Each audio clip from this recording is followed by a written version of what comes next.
Morning, Dawn.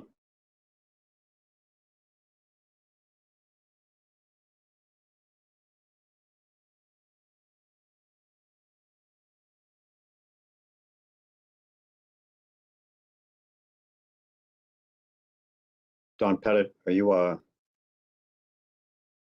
have the audio on? Don is wandering about, prepping up his All right. coffee because it's much needed this morning.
Vaccination parties when all 4 people would get vaccinated, and spend after 2 weeks, they would all come out and like they all.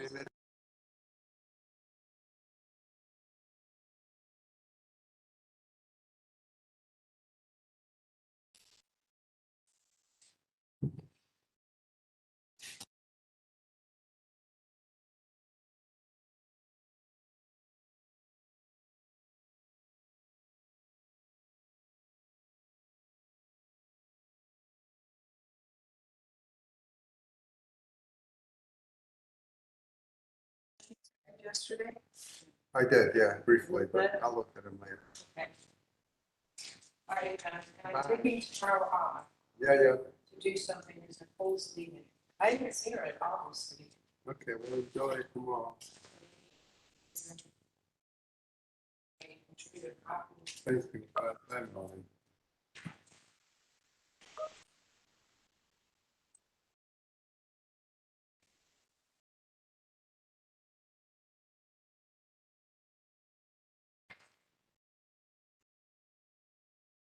Don Pettit?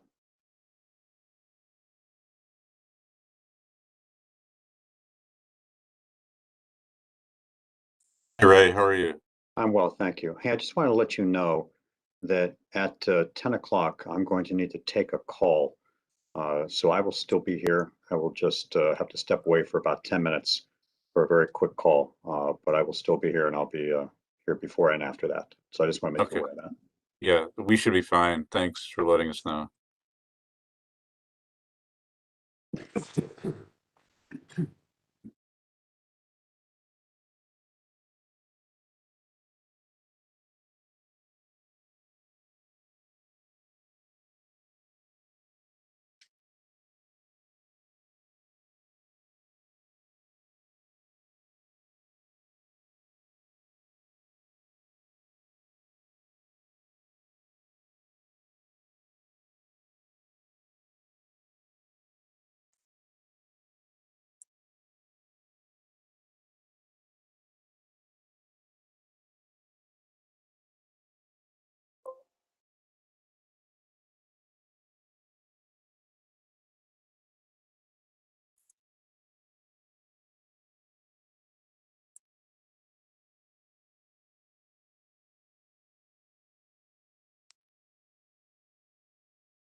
Good morning, everyone. It is now 9 o'clock. We have a quorum. Madam Chair, I think we can start whenever you're ready. Excellent. I'd like to welcome everyone to the, actually, I don't even know what day it is, August 26th Landmarks Commission meeting. We'll start with our preamble. In compliance with notification requirements of Ohio's open meeting law and section 101.021 of the Codified Ordinance of Cleveland, Ohio, 1976, notice of this meeting has been publicly posted.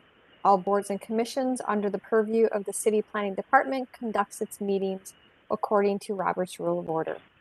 Actions during this meeting will be taken by voice vote. Abstentions from any vote due to a conflict of interest should be stated for the record prior to taking of any vote. In order to ensure that everyone participating in the meeting has the opportunity to be heard, we ask that you use the raise hand feature before asking a question or making a comment. The raised hand feature can be found in the participants panel on the desktop and mobile versions and activated by clicking the hand icon. Please wait for the chair or facilitator to recognize you and be sure to select unmute and announce yourself before you speak.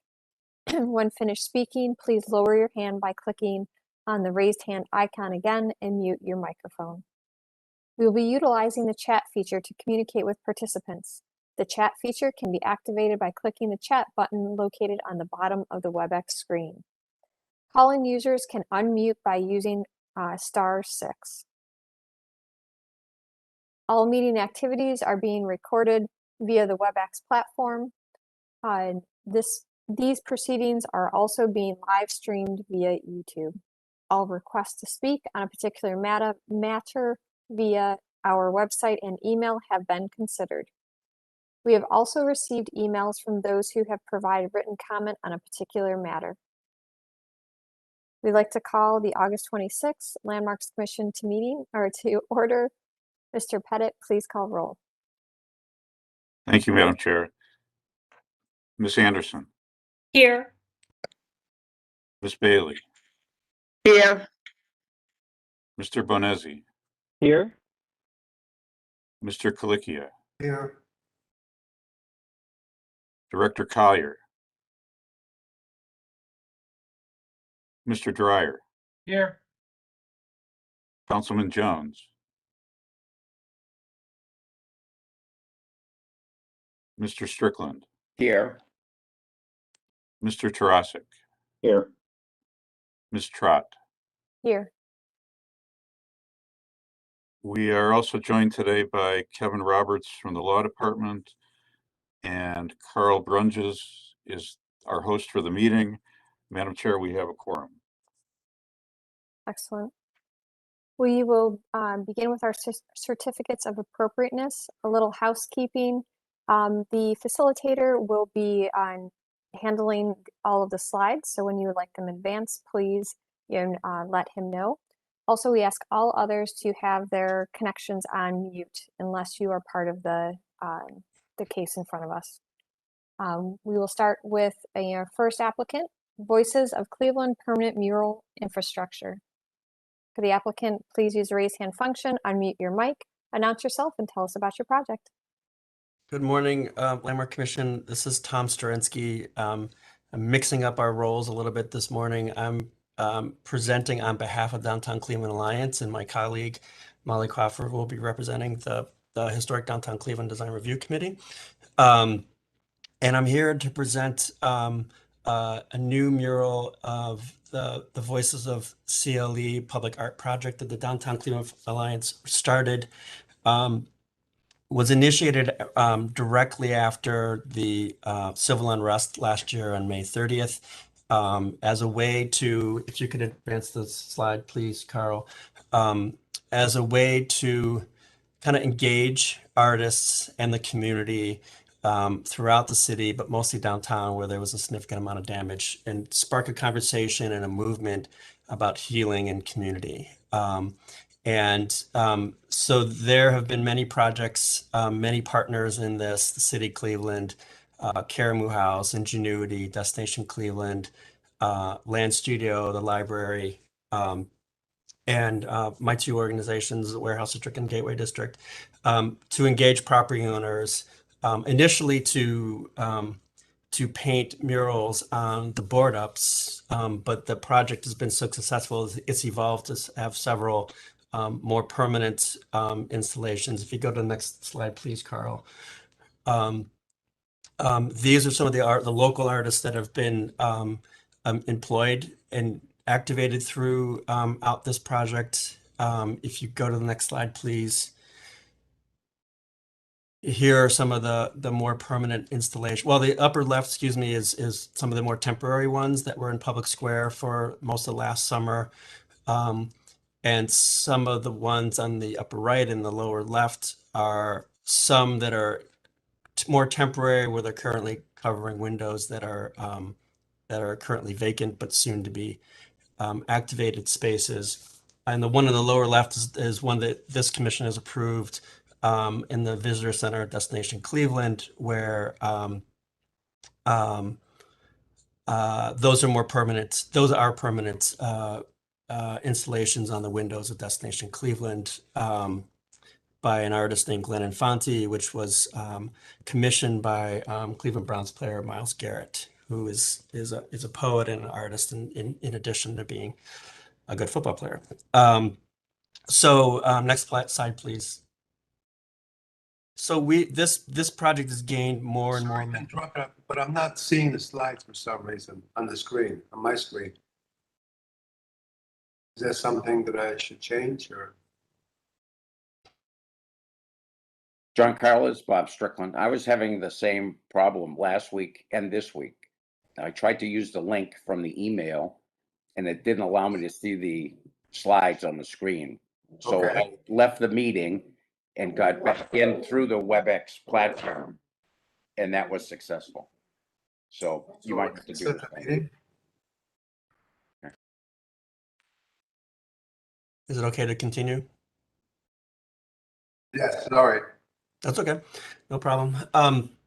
So this project has continued to gain momentum as a way to, one, activate spaces in downtown Cleveland, but also continue the message of Voices of Cle has continued to portray it as a message of community building and healing and positive messages around equity. So through a partnership with the Union Club Foundation and United Way and Playhouse Square, we've identified a location for a revolving mural location here on this west-facing wall of the United Way building, the Linder building. So this is on Euclid Avenue, right by the 13th Street bus stop of the RTA. And you can see the locations indicated by the yellow marks. Next slide, please. So here's a more close-up view of where the mural will be located. I will say that the committee, when we were presented to the committee, wanted the mural to be larger. And we always want murals to be larger, but there's some logistics here about installation that dictate the size of this mural.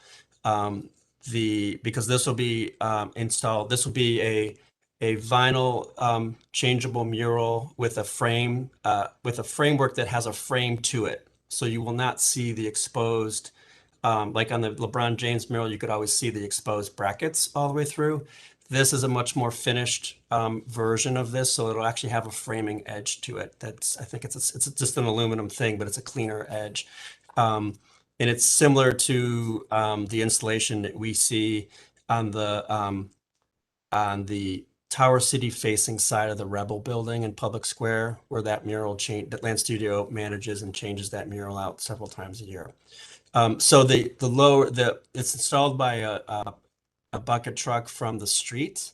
So there's only the angle, the lower left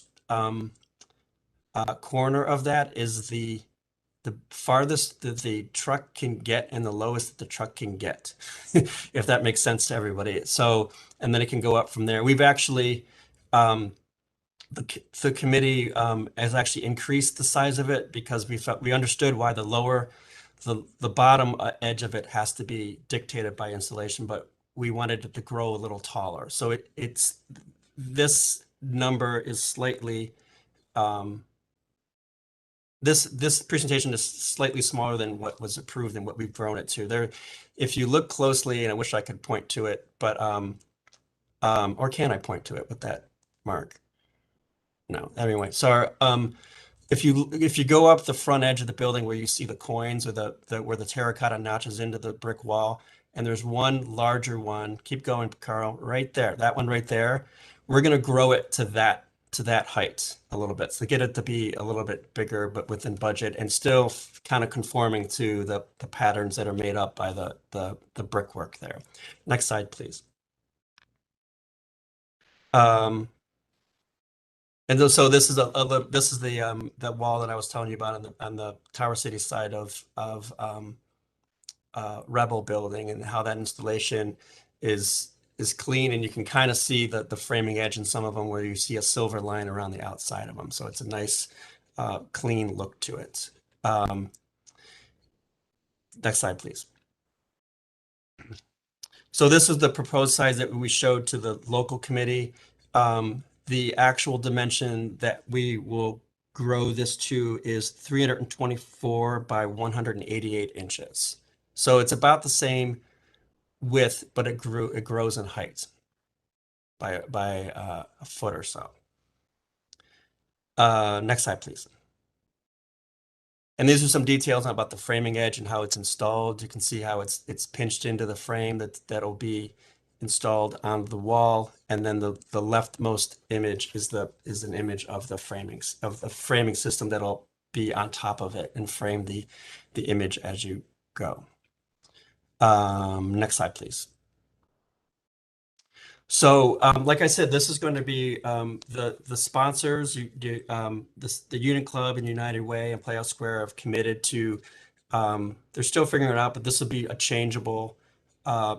It's designed to be changeable, so this will revolve several over the years. And then I think there's at least a 5-year commitment. They're still deciding whether or not they change it out once a year or twice a year, and how they're actually even thinking about one ways they can think about how do they use the art when the current mural comes down. How do we use that mural in different ways on the ground as the new mural goes up? So there's a lot of things that we're trying to get into place, but we have decided, and Miles Garrett is committed to paying for the commission for the first artist, which will be Lauren Pierce, who's a Cleveland artist and has done one of the other murals, and so she's working with Mr. Garrett on a mural. Maybe if you go to the next slide, please, I can help illustrate it. So the lower right one, these are some murals that she currently has in Cleveland and in Buffalo. The lower right one, we don't have a final design yet, but the lower right one is of the one of the themes that she's creating, and so she's working with Miles on an image that kind of relates to this same kind of personal image that's related to Miles's grandmother, and so she's working on that image as we speak. Next slide, please. Oh, that's it. That's right. I'm sorry. So go back, please. So, I mean, that's the presentation that we're hoping that the commission will approve this as a location and a size and a building that we think is appropriate, and enhances the Playhouse Square even further than it already is amazing, as a site for revolving murals. Don Pettit and I have talked about like approval of final artwork as successive artists are commissioned, and how do we do that? I'm hoping that the commission will indulge us and see the success of the past projects and the obvious stature and facility that Lauren Pierce has with her example works, the works that she's done already professionally, and that we can prove final artwork in a more efficient way, maybe even by staff. So that's my presentation. I'm glad to take any questions.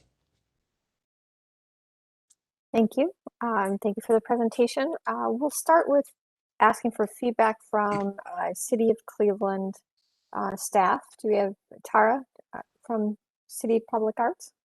Thank you, Julie. I very enthusiastic about this location and this use of that space. Lauren is a phenomenal artist. She has a very versatile style, even though you saw like two different artistic stylings that she does with her artwork. There's another one. I don't know if any of you have seen her website, but she's phenomenal. So I think she's a great pick for the first installation.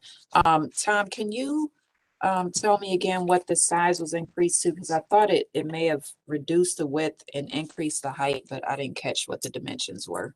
I mean, it might be slightly different than what was quoted, but it's 324 by 188 inches is the final that the fabricator and installer gave us. And it's the width is very much dictated on the size of roll that he can do. So it may have been misquoted on this presentation, but this is definitely the final.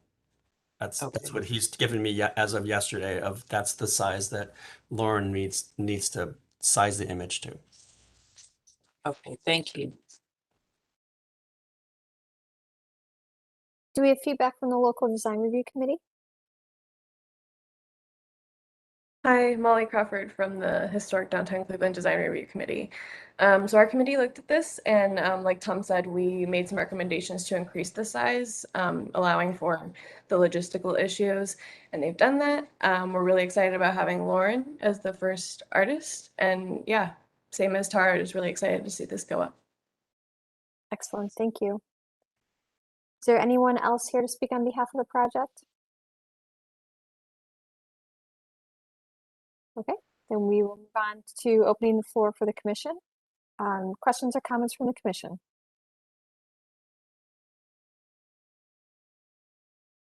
Ms. Bailey? I like the young projects and the beautiful colors and all. This one right here, I don't see no need to enlarge this painting right here. This is the appropriate size. There was a comment that you want to raise it up a little higher, but there's a concern whether the machinery will be able to reach that high. Is that what I'm hearing? No, it cannot reach any lower because of the angle. Lower. Oh, okay. That's why we raised the height. So the bottom edge Okay. remains exactly where it's shown. The top edge grows to that notch that Carl pointed to during the presentation. The proportion is real nice. I don't see no need to make it larger. I mean, you can see the very good. I didn't hear any plans how to maintain and take care of it in a 5-year plan. You know, downtown is very windy, so I'm assuming that whoever's taking care of this to be able to come back and put the banners back in place. Is this a good system where the coloring won't deteriorate in the 5-year plan? Well, if you recall, this is a revolving program, so these will change out probably at least annually, maybe twice a year. And we're also using, most likely we're testing it, but most likely we'll use a mesh banner material because that allows the wind to kind of interact with it without causing a lot of vibration. So our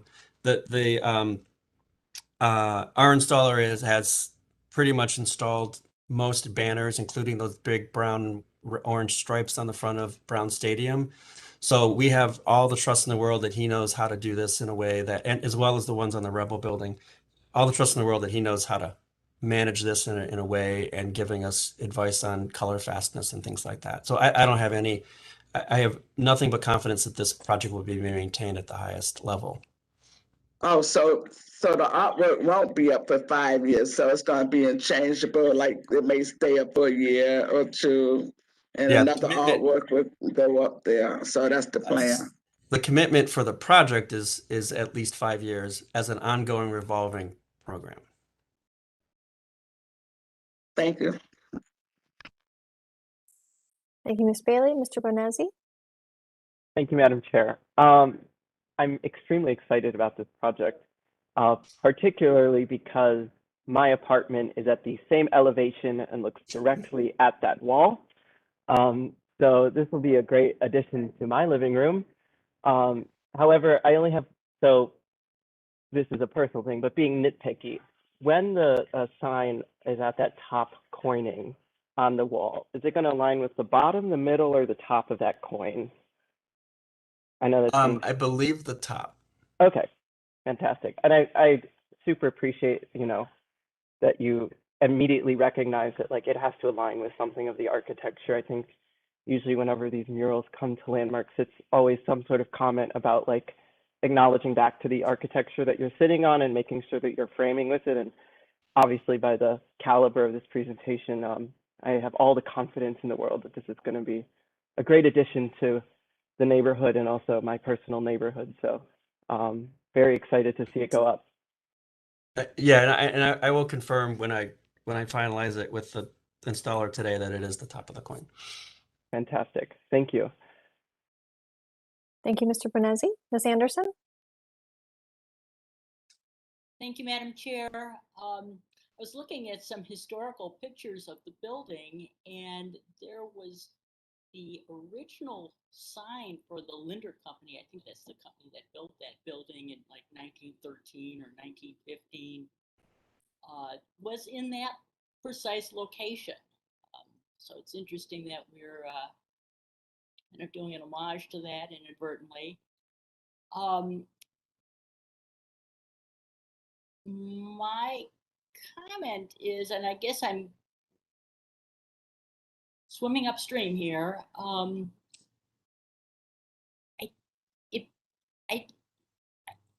think it would be nicer to frame it by existing architectural elements, like the verticality of the brick on each side of the mural, which would entail making it a little bit smaller. I would probably feel more comfortable visually if it did that. Otherwise, it's a very exciting project for the city. The artist, I can see her work is wonderful. That's and it's in an area where we don't have other murals, so we're not overwhelmed by these colorful visual pieces.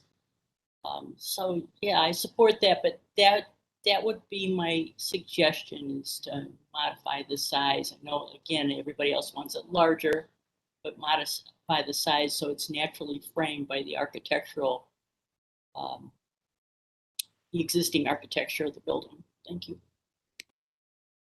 Thank you, Ms. Anderson. Mr. Dreyer?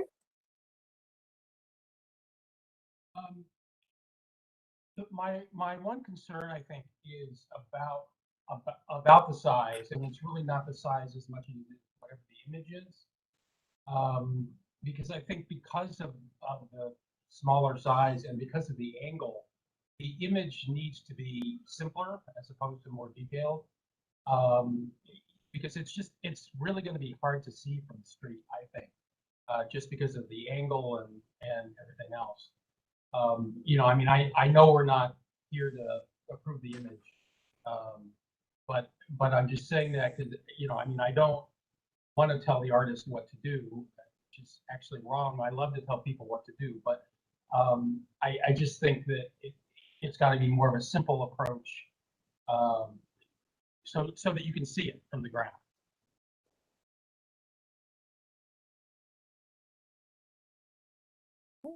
Thank you, Mr. Dryer. Keep And in mind that that isn't the final image that was shown, so it may end up, the figures may end up being a little bigger perhaps, but just keep that in mind. I'm just saying it just as just to say it now, so that perhaps it could be incorporated in the final proposal.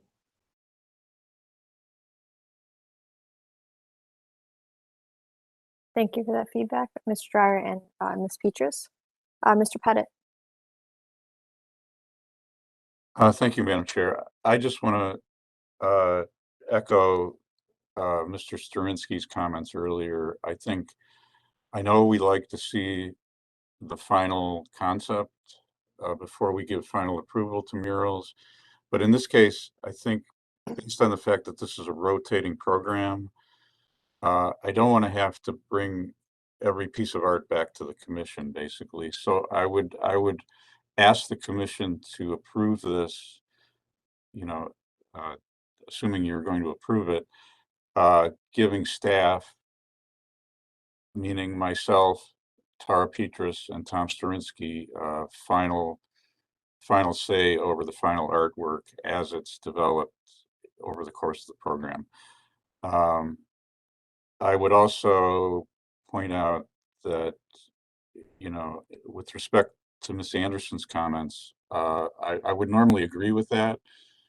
But given the fact that we're not painting on the building, this isn't a permanent change. This is a framed solution that basically will be reversible. I think in the interest of visibility, raising it to that level of that coin will improve the sight lines and maybe give the mural a little more visibility that Mr. Dryer is asking for. Thank you for that feedback, Mr. Pettit. Mr. Bonezzi.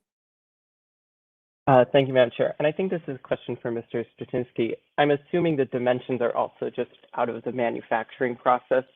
Like these things come in like standard rolls that have to get printed on machines. I'm assuming that's kind of where also the dimensions come from the manufacturer, or is it like hyper customized? Well, the width is the width of the roll. Well, actually, it's the width of the roll less some space for bleeding, because you need some stuff to hang on to stretch it and to fit into that notch in the frame. So it is very much dictated. The width is very much dictated by that, because you have to have enough room to get it into that how you can see in the second from the left image, but you also have to pull. You have to have hands, something to grab onto to pull it. So Gotcha. It's the minimal amount that you need to be able to pull to get to the tightness. You know, so that's the width is very much so, yes. Gotcha. And as we're looking at the mural, is the width the 27 or the 14? It's the 324 inches. 320. Oh, okay. So that is okay. That's understandable then. Because Carl, could you go back to the like sepia toned? So if we're thinking of the 27 as the width, then that makes absolute sense, because I was going to agree with Ms. Anderson. My only other comment was that it should fit between the two columns of bricks, right? That'd be framed. But if that is the width that is coming from the manufacturer, then that's kind of something that we can't mitigate, but we can mitigate the height, which is, you know, what we, you know, we're excited about the fact that it's going to kind of get slightly taller and move up to that sight line. So I think that clarifies a lot of the questions. So thank you for that, for those answers. Mr. Benezzi. I think I echo most of what has been said. You know, usually I like to have the murals fit nice within the architectural area, but based on, you know, where this is in the building, on the building, the height, and that you are leaving and trying to, you can still see the architectural features of the brick piers and so forth. I'm fairly comfortable with, you know, the size of, you know, this mural. And related to the artwork, our purview is really the location, how it interacts with the building features. So I'm personally comfortable with if staff has the final review of the artwork proper. Other questions and comments from the commission? Or would someone like to put forward a motion?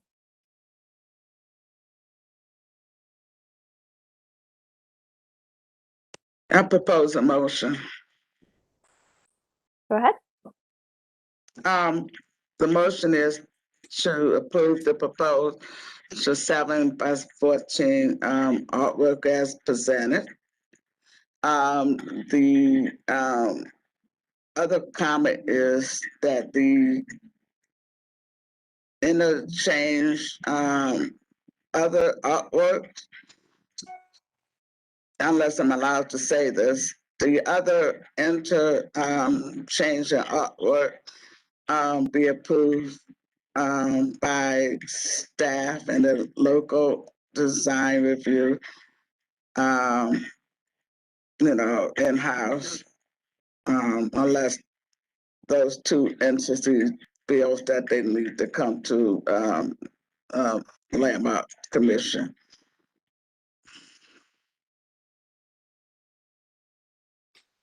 Can I just make one slight correction? The dimensions that Tom just gave us is 27 by 15 and a half.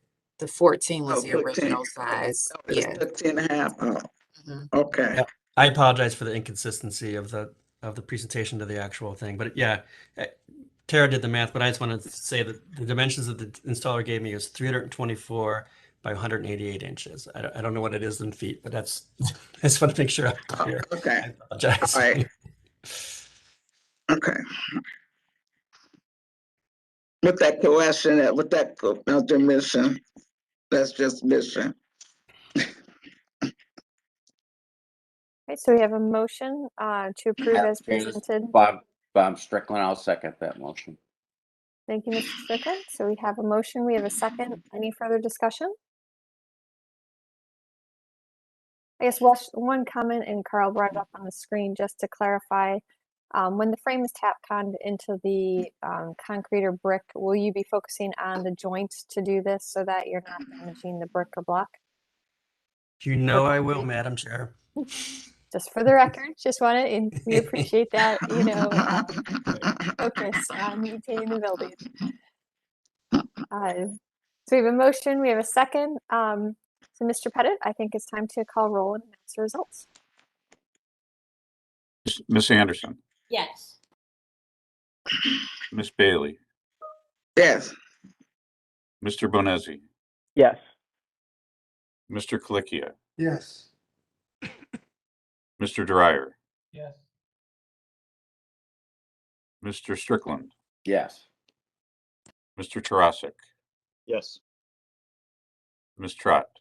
Yes. The motion passes unanimously. Thank you, everybody. Thank you. Thank you. We look forward to seeing this getting installed in the near future. We'll now move on to our second applicant located at 2191 Murray Hill Road, sign for Mcdowell Homes Real Estate Services. Could the applicant use the raise hand function, open your mic, announce yourself, and tell us about your project?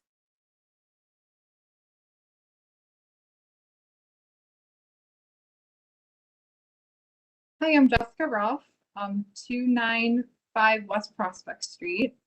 I am here representing Mcdowell Homes. They're located in the Murray Hill Road there, 2191, right by the coffee shop there. We are proposing a blade sign, and if you could change the slide. As you can see, sign 1 is what we're looking at here to the right of the drawing. It would be an internally illuminated blade sign. The McDowell Homes and the logo would illuminate as well as the real estate services. However, the background, the black background would not illuminate.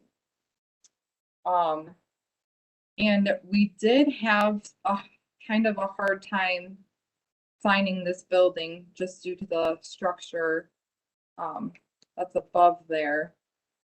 So we kind of had a couple of different ideas, and this solution we kind of kept going back to. So I hope the board's happy with it overall. If you change to the next slide, you could see how the coffee, or the next one, I'm sorry. Next one. Sorry. We can go over this one. This one just shows you overall the size of the sign. It's 2 feet tall, 46 inches total. It protrudes out from the building 49 inches. And then if you could go to the next slide. The next one, I might not have it in here. I thought I included the photos. Here we go. So if you look up to the upper left-hand picture, it shows the blue coffee shop sign that's actually attached to the structure. That's kind of where we got our idea somewhat from. However, we just didn't think it looked good attached to the actual structure, so we wanted to attach it to the actual brick there, protruding out. So we tried to keep some consistency here as far as what signs were existing. And if there's any, I'm open to questions. If there's any questions. Okay, thank you for the presentation. We'll start with feedback from the local design review committee.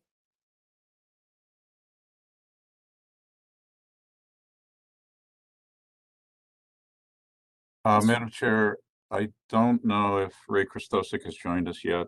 He was having trouble logging in, although it looks like he's here. Although he's muted. Ray, are you with us? Well, I guess I'll start then to introduce this. We went round and round with this sign and this building, and I have to thank the sign company for working with us to find a solution. Basically the design review committee approved the sign and the location, but it was pending final determination about a measurement in the field regarding the actual height off the sidewalk. Obviously the storefront has issues with all these beams that project out from it. It really limits the visibility and the locations for signs here. According to the code, the sign code, projecting signs have to be a minimum of 10 feet above the sidewalk. I believe the proposal here is for 70 inches. And maybe just, I want Jessica to confirm that, which would put it generally at the height of the existing coffee shop sign. The other thing is that if we put it at that height, it will require a variance. Now, the commission can authorize a variance for anything in the sign code. So we could authorize a variance for the height. Just want you to be aware of that. The other problem is that when Ray Christosic went out and did an actual field measurement, he found that the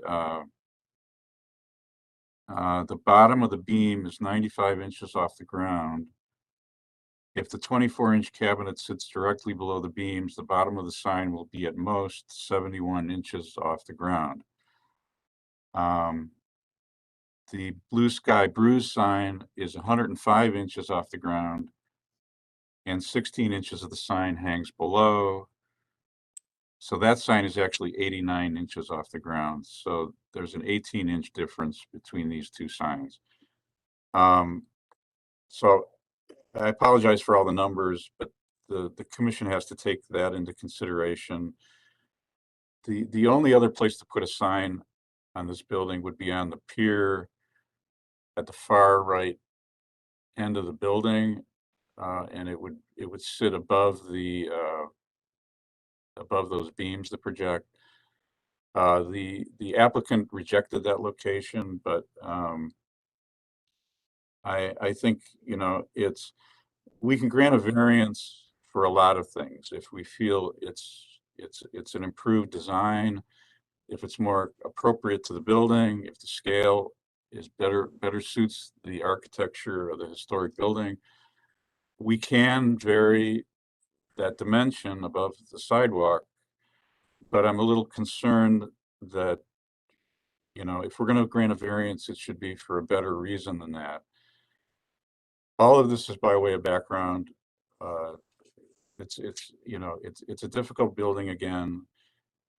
You know, the commission may determine that there's a hardship here, but forgive me for going on so long, but I just wanted you to be aware of all the issues we've been dealing with in getting this sign resolved. And I don't know if Ray's joined us yet or not. Yeah, I'm here. Thank you. So Donna, to that real quick, I went out this morning and before I got on the call and remeasured it. So actually the sign, the cross beam where the sign is being placed is 102 inches off the ground. So if you have the cabinet at 24 and it's actually like right on, you know, with that cross beam, you're like 78 inches off the ground. I know that when we had our meeting, when Jessica showed the sign, she showed it at 90 inches to grade, and people on the committee approved the sign but questioned the measurements. So talking to our chairman, we think that sign is based, and also being that it's a cabinet, we think it's too low. So we would hope that we find a different location. We have approved awnings that sit a little lower than the code, but those awnings, keep in mind, have that dangling valance that if you do hit it, you're not getting hurt. But this being a hard cabinet, we think that it sits too low to the ground, and we have concerns about it. So, thank you.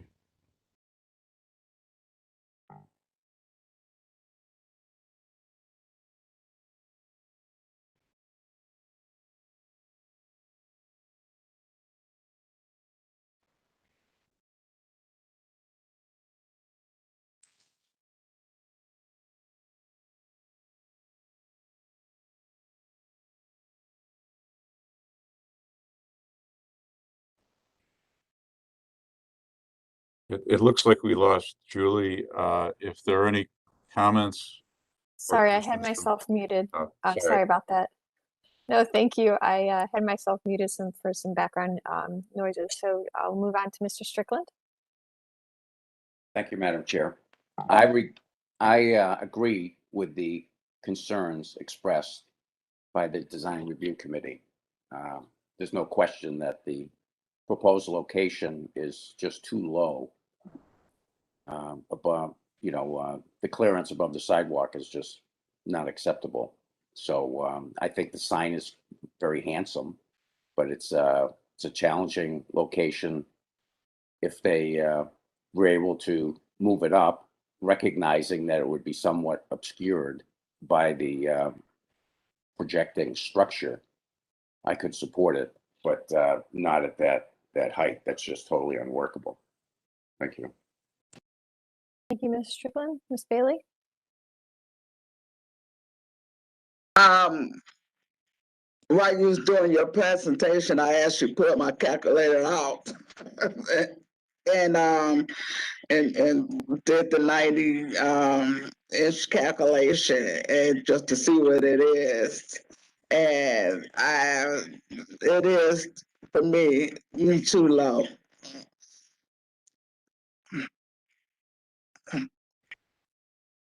Okay. Thank you, Ms. Bailey. Mr. Bonazzi? Thank you, Madam Chair. I will echo the concerns of my fellow commission members, and that the height is too low, especially that my roommate is tall enough that he could probably hit it with his hand. So that being said, I've been looking on Google to see like how we could possibly resolve this issue. And I think the concern is that if we raise the sign up, it's going to be obscured by the beams, which inherently the beams are already very low. But since we're not attaching to the beams, we're kind of disregarding that kind of like architectural feature, which I think lends us back to think about how the sign aligns with the brick coursing on the building.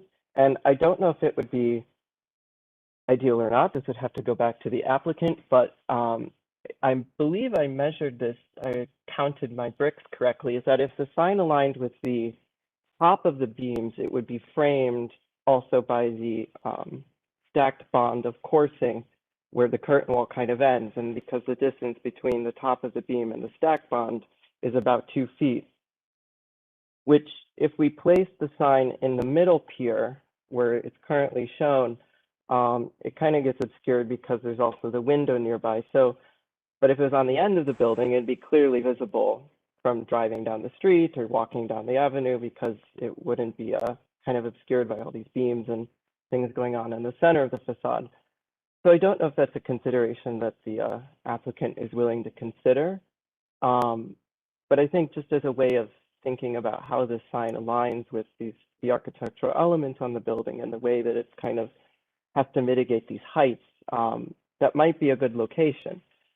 I don't know if that's possible, but that would be my recommendation about trying to think about a solution for where the sign could go. But as it's currently presented, and I think we can all agree on, is that the height is just too low. And as the local design review said, I mean, an awning is one thing if you hit it because it's a very large thing. This is basically a protrusion, like a cantilever out of the building, that if you hit it, it's gonna be damaged pretty much instantly. So those are my concerns, and I think also my hopefully some solutions to how we can move forward on this. So that is all. Thank you, Madam Chair. Thank you for that feedback, Mr. Benezzi. Other questions or comments from the commission? I want to add on. I like the design on the sign, and the location is, I understand the applicant location, but as a driver arriving to the door, I can't see the sign on the side. If I'm arriving to the door, as a pedestrian walking down to on the side, yes, I can see it. But if I'm driving and arriving to the door, I cannot see the side or reading it. So now the location, Don, you were saying if it's attached at the end away from the beams away, then you can see it placing above. That's an ideal location. But you can't really see or read the sign if you're arriving from your vehicle to the door. I can't read the sign. So you don't really, because you see what I'm saying. So I'm in the car driving up. Yes, you can see if I'm driving down the street, but the beams, you can't really see it. So if you could place it above it, as Don, could you show that one photograph where you're suggesting where you can see it? Carl, if you can go back to that image. Thank you. Yeah, And I'm sorry, if I'm driving down the street, yes, I can see it if it's placed and projecting off from the building. And I'm in the car, yes, I can see it as well as while I'm walking down the sidewalk. yeah, But if I'm, approaching and looking in the front, I won't be able to read the sign. thank you, Ms. Bailey. If you look at the second photograph from the left, and I'm sorry we don't have a better image of the facade, there's a location above the beams on the final pier actually it's the first pier you come to as you walk up the street. There's a location, Mr. Bonezzi talked about the stacked bricks. There's a soldier course there, and the sign could be located there without impacting, any of the architectural features, any of the stone elements. It would provide plenty of visibility from the south for drivers and pedestrians. It doesn't, it does get obscured if you're walking south by the beams and somewhat by vehicles going south. But I think the applicant's going to have to make a decision. I'm concerned about putting it under the beams for, practical reasons. Again, I think it's a great sign. I think the applicant should reconsider his objection to putting it on that final pier, and that might be the solution. I would also add that the proposal also includes final graphics on the doors and windows. It's only the projecting sign that we've been struggling with as an issue. Thank you, Mr. Pettit, for the feedback. Ms. Anderson? Thank you, Madam Chair. I have a question for the applicant. Will Mcdowell Real Estate be occupying both storefront bays or just the one? I believe he's occupying both of them. When I went to see him the other day, he was in, if I remember correctly, both of them. So I believe he's occupying both of them, but I want to confirm that. Okay. That was going to be a question that I had as well. I agree that the sign is too low. I think somebody who's 6'4" could, haplessly walk down the sidewalk and clock their head on it. I don't know if it would be, it's a nice shape, and it is reminiscent of, let's say, a business card, something that the town people would be giving out to their clients. So, and that's a nice aspect to it, but because of that, it's hanging a little too low. I don't know if it'd be possible to make the sign wider and, have the logo on the, say on the right side, and then have the name of the company on the left, and that way you can keep it up off the ground a little bit, or if it'd be possible to put it on the end beam, so you could raise it. But yeah, I do agree it's too low, and I think it's going to be a hazard to tall people. Otherwise, I think it's an attractive sign. Thank you. Thank you, Ms. Anderson. Other questions or comments from the commission? I'll give my feedback now. I agree with everything that's been said. I think 6'4" is, way too tall or too low, especially because of, people are getting taller and taller, it seems. So I think we do need to find an alternate location. If the center location is preferred, then it needs to be above the beams, which you're limiting your visibility. I think, the beam on the photographs in front of us on the right is a good solution, or even, in the center could be a good solution. It just may need to, change either the type of sign or the proportion or the size of the sign if you do move it up, so that it avoids the architectural features, gives you the visibility you want, but doesn't, take over the elevation. It may allow you to project it off the building if you change the material also, if it was not internally illuminated, but something maybe a little bit more traditional, like a non-illuminated sign, but maybe exterior lighting that could light it up, which may allow it to fit into the district a little bit also, would be my recommendation. But as it's located right now, I cannot approve it either. So I think we have a few different things that we can move forward as a but need the applicant to let us know how you would like us to move forward. I think we're all favoring what was already suggested that was rejected. So I guess my question is, would you like us to vote on the presentation at hand? Or would you like us to table it and allow you to talk to your client about the feedback that you've received today? Yeah, if I could table it, that would be great. And I didn't know if I could ask a question as well. Absolutely. You guys would be open to. What if we did reduce the size of the sign as far as taking the house logo out? So that would be about 12 inches approximately, but it would go down. Because I know Tyler really wants it in this location just because of the front doors there. And it's really, even if you put it to the right of the column, yeah, you can see it going south, but those beams really obstruct a lot there. So he really would like it by, I mean, he was really religious on saying he wants it by the front door. So if we could, you guys would be open to that. I just don't want to go back to him and say that's a possibility if you guys want it to the right of the brick there. Did you explore putting it on the left side? Knowing that there's a break in the beams from the, correct, on the left side of this photograph?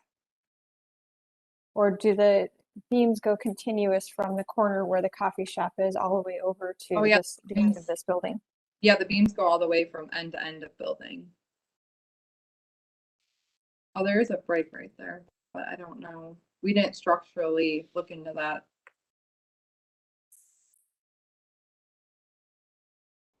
Knowing the height of these beams already being lower than, or right at the height that the, sign code calls for, I don't know how personally comfortable I am still having this, at 7 foot, 7'6". Other commission feedback? Madam Chair, this is Bob Strickland. I do not think the bottom of the sign should project any lower than the bottom of the beams. Simple.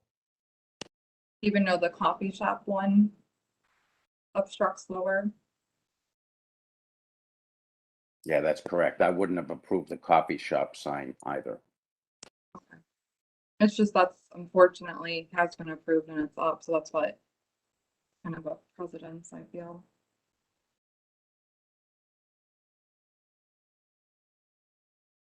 Other feedback from the commission related to the applicant's question of height? There was a comment made by Don. If you want something lower, put something on the windows. If you need some signs visible below the beam.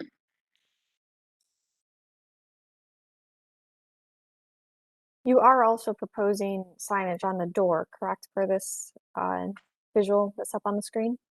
Yes, that is correct.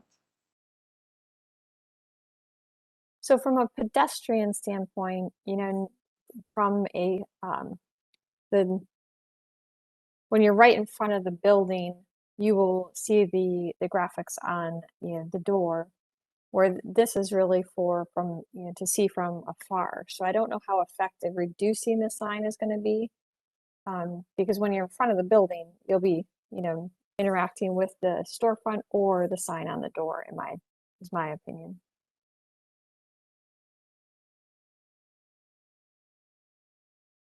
Other feedback related to this size of it or the height of it from the commission?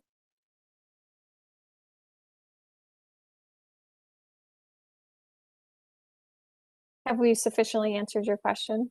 Madam Chair, this is Bob Strickland. I just, Yes. All of the perspectives that we're seeing in this presentation are very close to the building.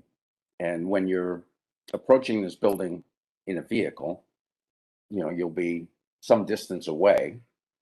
And I think that they should explore placing the sign above the beams and looking at the perspective of an oncoming vehicle.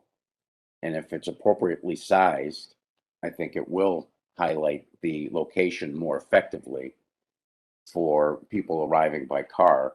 And then the window signage would be more pedestrian friendly in directing the public into the location. I agree.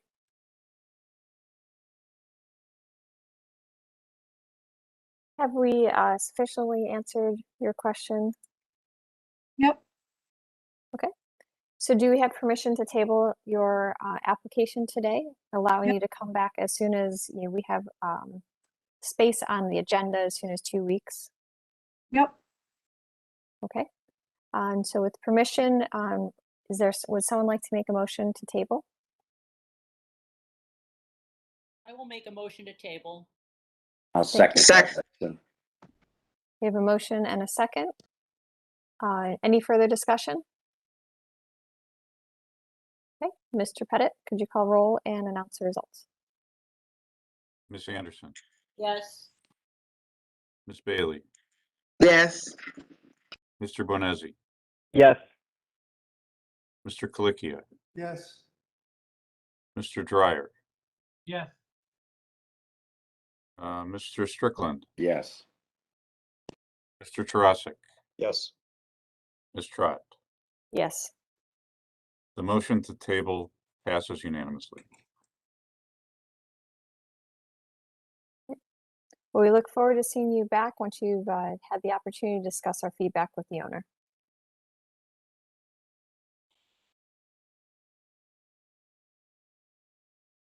We will now move on to our third applicant, located at 3404 Lorraine Avenue, storefront renovation for SNP Internet.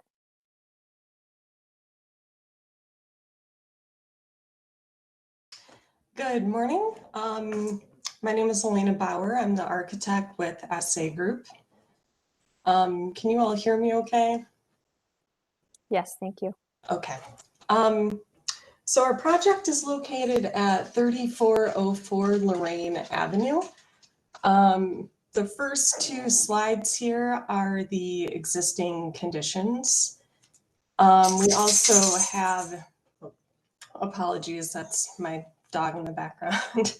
We also have a historic facade image in the upper right-hand corner.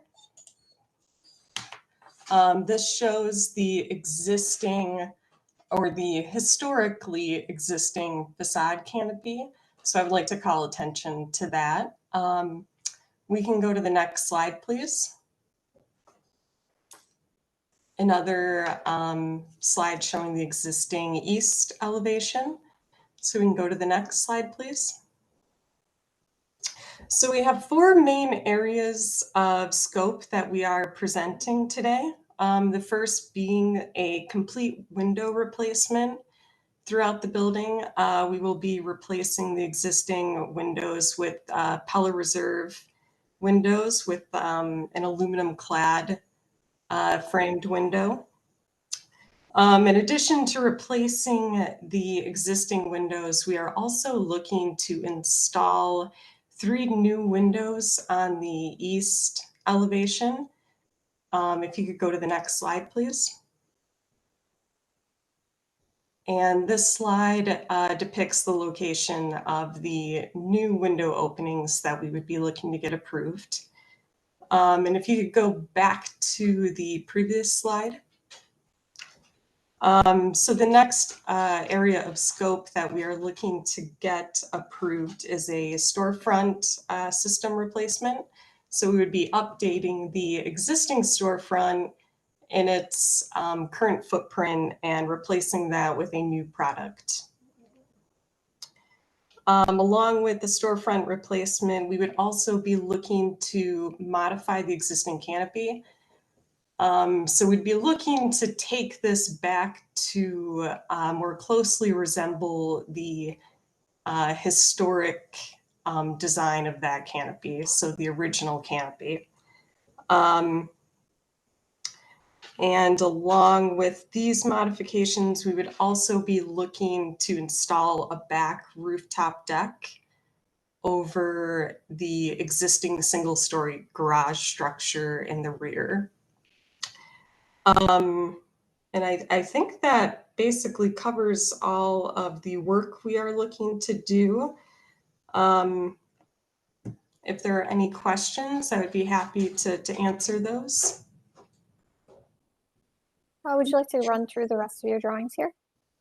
Just so Oh we can- yes, yep. These are the existing or the proposed renderings of the work that we are looking to get done. So you can see we are basically replacing the materials in kind. We did have a conversation with our client who was primarily curious about if a black storefront frame system would be acceptable. He's prepared to move forward with the design as we're showing it, but from our understanding, a black storefront system would not comply with the Secretary of Interior's guidelines for this building. And so we are prepared to move forward with, replacing the finishes in kind, but we just kind of had that final question if the committee would entertain a black storefront system. And that concludes my comments. Before we move on to questions or comments, could you just go back to your material or off of this? Could you explain the colors of each one of your materials? Yep. So we are proposing an anodized aluminum storefront system, and the window frame color would basically match as close as we can get it to what's existing there today. So for Pella, that's their fossil color is very close to what's existing today. For the actual canopy framing, we would be looking to just do a metal coping pre-finished. I think that's a weathered zinc color. And then we would be looking to frame out the bottom portion of that with a brake metal in a coordinating color. And I think that's about all we have listed there. For the storefront, we're looking at a Conair product. And yeah, I think that's about it. Okay, thank you. Do we have feedback from the local committee? Hi, yes, good morning. Thank you, Madam Chair and members of the commission. My name is Donna Gregonis with Ohio City Incorporated, Neighborhood Development Director. So 3404 Lorraine did come before the local design review. They came a couple of times and they unanimously approved the designs as presented here. So thank you. With the anodized aluminum storefront? Correct me if I'm wrong, but I believe, yes, this was what they had presented exactly. Okay, thank you. Yeah, thank you. We'll now open the floor to the commissions for questions or comments. Ms. Bailey? Ms. Bauer, so it seems like this renovation, you just renovating the entire building in kind, just the windows, replacing existing design based on the existing window layout. And are you doing any renovations to any bricks, the cut matching the colors? If there's any damage or anything, you just replace it in kind? The color matching the colors? Yes, that's correct. For the new windows and storefront, all of that will be replaced in kind. If there's any damage to existing bricks, we would look to the contractor to fix up any of those conditions as needed. The interior is currently permitted, and we are renovating the interior as well. Okay. And So that's including the railings and the cope and everything. So anything related to this building, you just replace it in kind. Because I see some railings on the building as well. And the other photograph right there. Is that a door? A patio type? Yes, so that is a new door that is being installed in currently in place of a window, and that will be for the new rooftop deck that we are looking at installing. And so that new exterior handrail you see would actually be a new handrail. There currently is no railing system up there right now, so we would need a railing for the new deck. All right, thank you.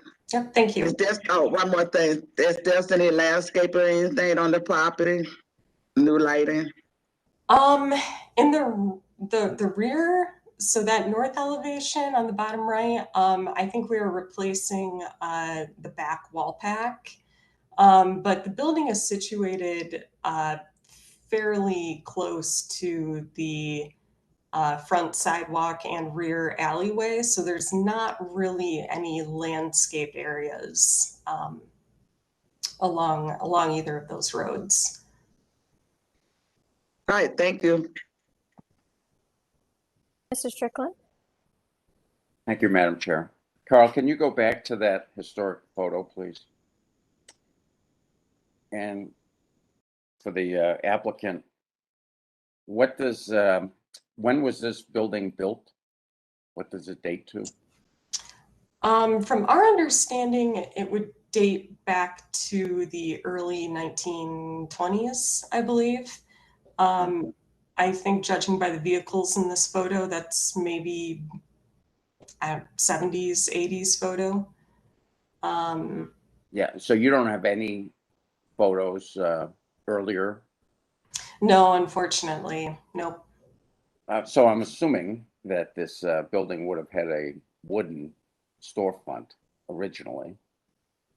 And so what's in place now, I'm assuming, is a replacement. I was just going to provide a comment with regard to the applicant's choice of color. I wouldn't personally have a problem going away from the anodized aluminum towards a bronze color or anything that may match what was there originally. I'm assuming it would have been a painted wood structure. It would be certainly beneficial to have a more historic photo so we could try to replicate what was there originally, as opposed to trying to match what's there currently. Yes, so we were in touch with, I believe, Tim Barrett at the city. He attempted to find some more historical photos than what we found, but I don't believe there was any luck on that front. Yeah, we personally, the black finished storefront would be preferred for us, and probably also we would match the windows to that as well. And the existing front of the building kind of has that existing black glazing over the bricks, so we feel like it would kind of tie in with that as well. But right.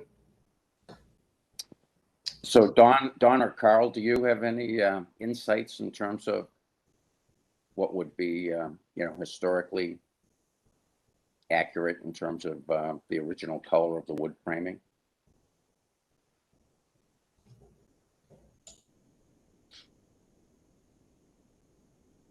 Boy, it would be hard to say. I mean, the entire storefront system was removed at some time in the past. So even the bulkhead configurations are different.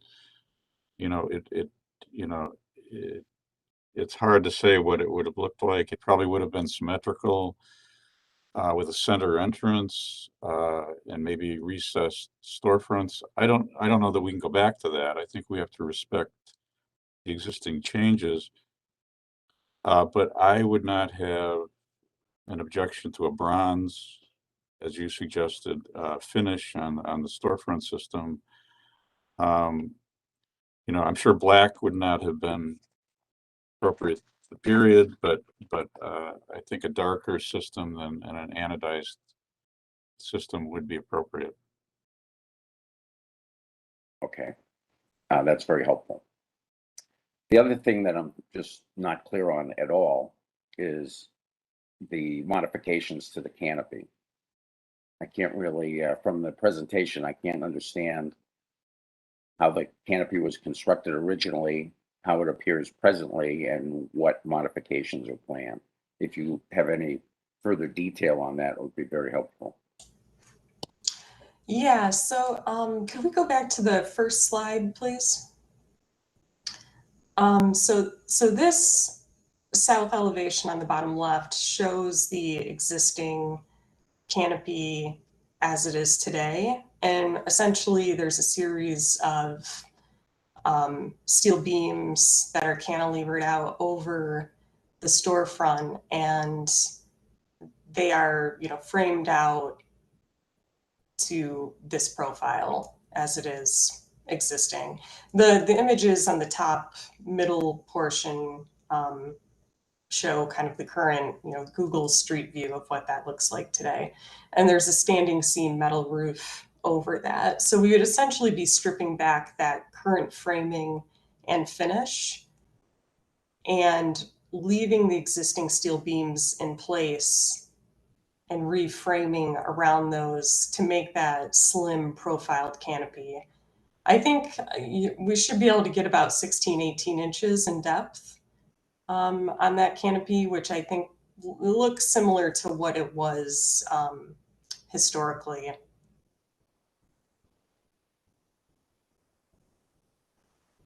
So if you were to flip forward to slide 3, now this bottom left elevation is the proposed work, and that shows the new canopy elevation.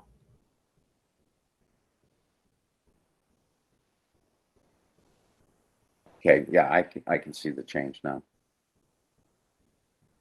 So yeah, I'm fine with that. Thank you.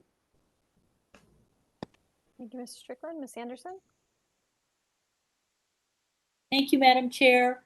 Do you have any details on the doors on the south elevation? It looks like there might be a transom over the inner door there. Yeah, if you have any more information, that would be helpful. We do not have any details in this presentation for that. However, yes, that there is a transom there, and we would be replacing that as well, along with the doors. So any of that new kind of facade, the storefront along the Lorraine facade would all be replaced in whatever material we end up with the finish color.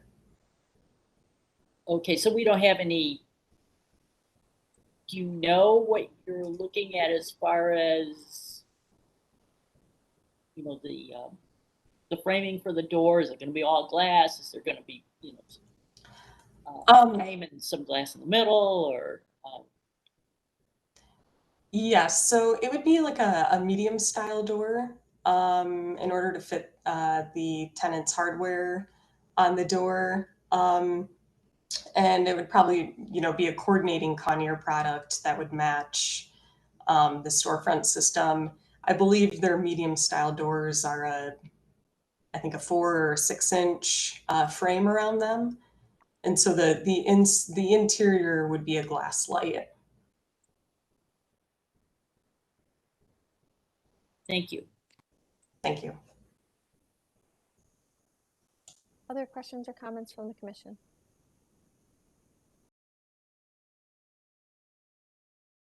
All right, well, I will ask my questions right now. Are the existing windows replacement or are they original?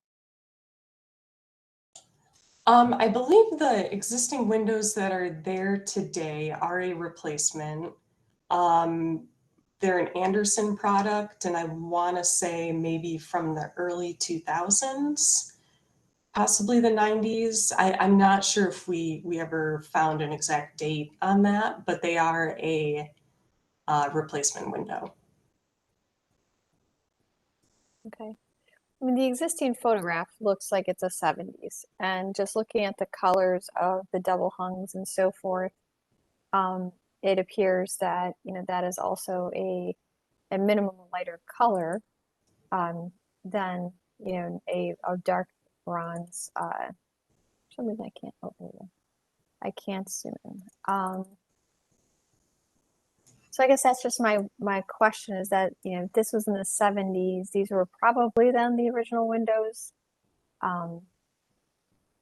Just how if you changed the color of the storefront and made the double hung windows match, how that would truly, you know, appear on the front of the building.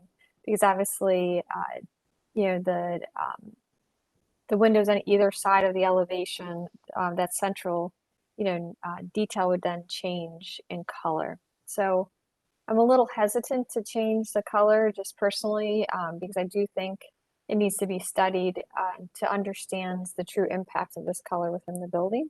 If you're making storefront and double hungs, you know, match if you change one, if you're changing both. So I personally don't, I guess I right now am favoring maintaining the presentation at hand versus changing the color because of that, unless we did some more studies on the color itself. Overall, I don't have any objection. I like restoring the canopy back to where what it was. I just look at your drainage because that's probably why they added that overbuild, and make sure that you're handling that correctly. And will there be signage put forward on this project, or will that come forward separately in the future? I believe the signage will be handled separately in the future. And as far as the drainage, the front of this existing canopy has a gutter system, and that leads into an internal roof drain and downspout that goes back into the building facade. So we would be utilizing that same drainage system as it is today. Excellent. Okay. I think those were the only questions that I had. Will you be painting any of it looks like the elevation,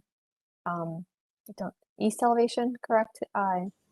Is a painted elevation. Will you be maintaining that painted or repainting that? We will be repainting any areas that get disturbed with removing some of the brick for the new window openings on that side.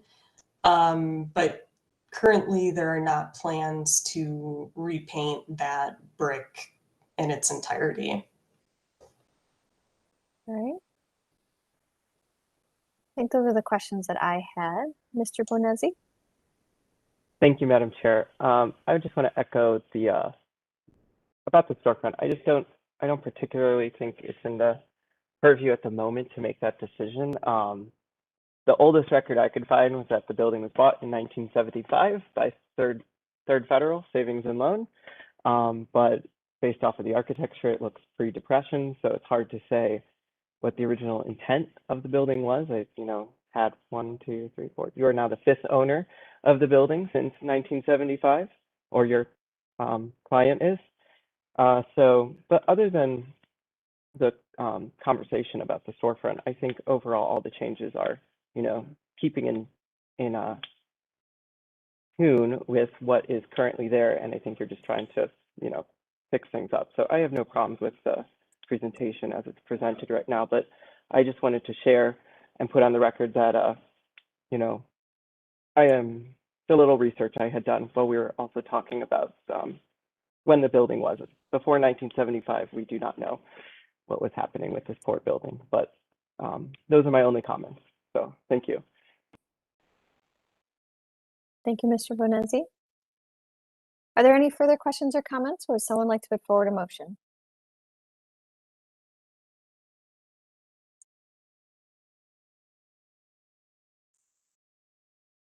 Mr. Strickland? Thank you, Madam Chair. All right, so I would propose approving the applicant's certificate of appropriateness as presented with the consideration of a change in color after study. If you can research the historic colors that would have been original to this building. And if you do discover that an alternate color would be appropriate, that could be presented to staff for approval in terms of the windows in the storefront. Other than that, it's approved as presented. So we have a motion. Do we have a second? I'll second. Thank you, Mr. Dryer. Motion and a second. Any further discussion?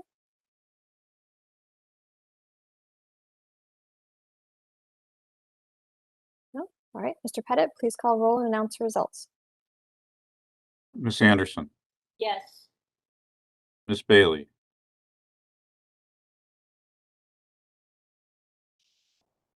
thank you.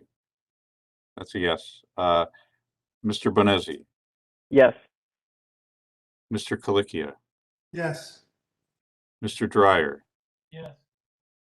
Mr. Strickland, Yes. Mr. Tarasik, Yes. Ms. Trott. Yes. The motion passes unanimously. Excellent. Thank you. We look forward to seeing your project move forward. Yeah, thank you for your time today. We'll now move forward to our final applicant for certificates of appropriateness, the demolition of 7921-23 Lorraine Avenue. Hi, I thank the commission for meeting with us this morning. My name is Steve Billington from the Cuyahoga Land Bank. I have with me Kim Kimlin as well. Good morning, I'm the Chief Operating Officer. Steve will be making our presentation and then either one of us will be willing to entertain the questions. Steve? The property in question this morning is located at 7923 Lorraine Avenue. It is a 3,228 square foot building structure currently listed as a 3-family residential structure. Our understanding from the county records and other records is that it was built in 1896.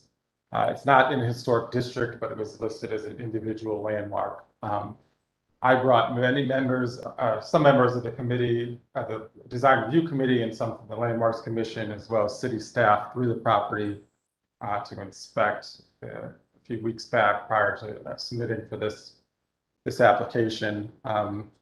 So within the presentation we show at the beginning, the first picture, one slide back, was the picture from the front, as it currently looks. I think that picture was taken, I believe that picture was taken maybe more than a year ago, actually. It's gone through a couple changes. The next slide is an aerial view, kind of a wide angle and maybe a closer in look at the property. It shows where it is on Lorraine Avenue.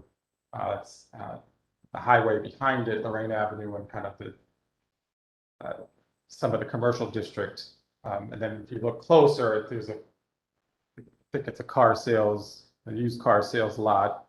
And to the east of the property, there's a vacant parcel of land that is owned by the city of Cleveland land bank. And then there's a privately owned lot to the west.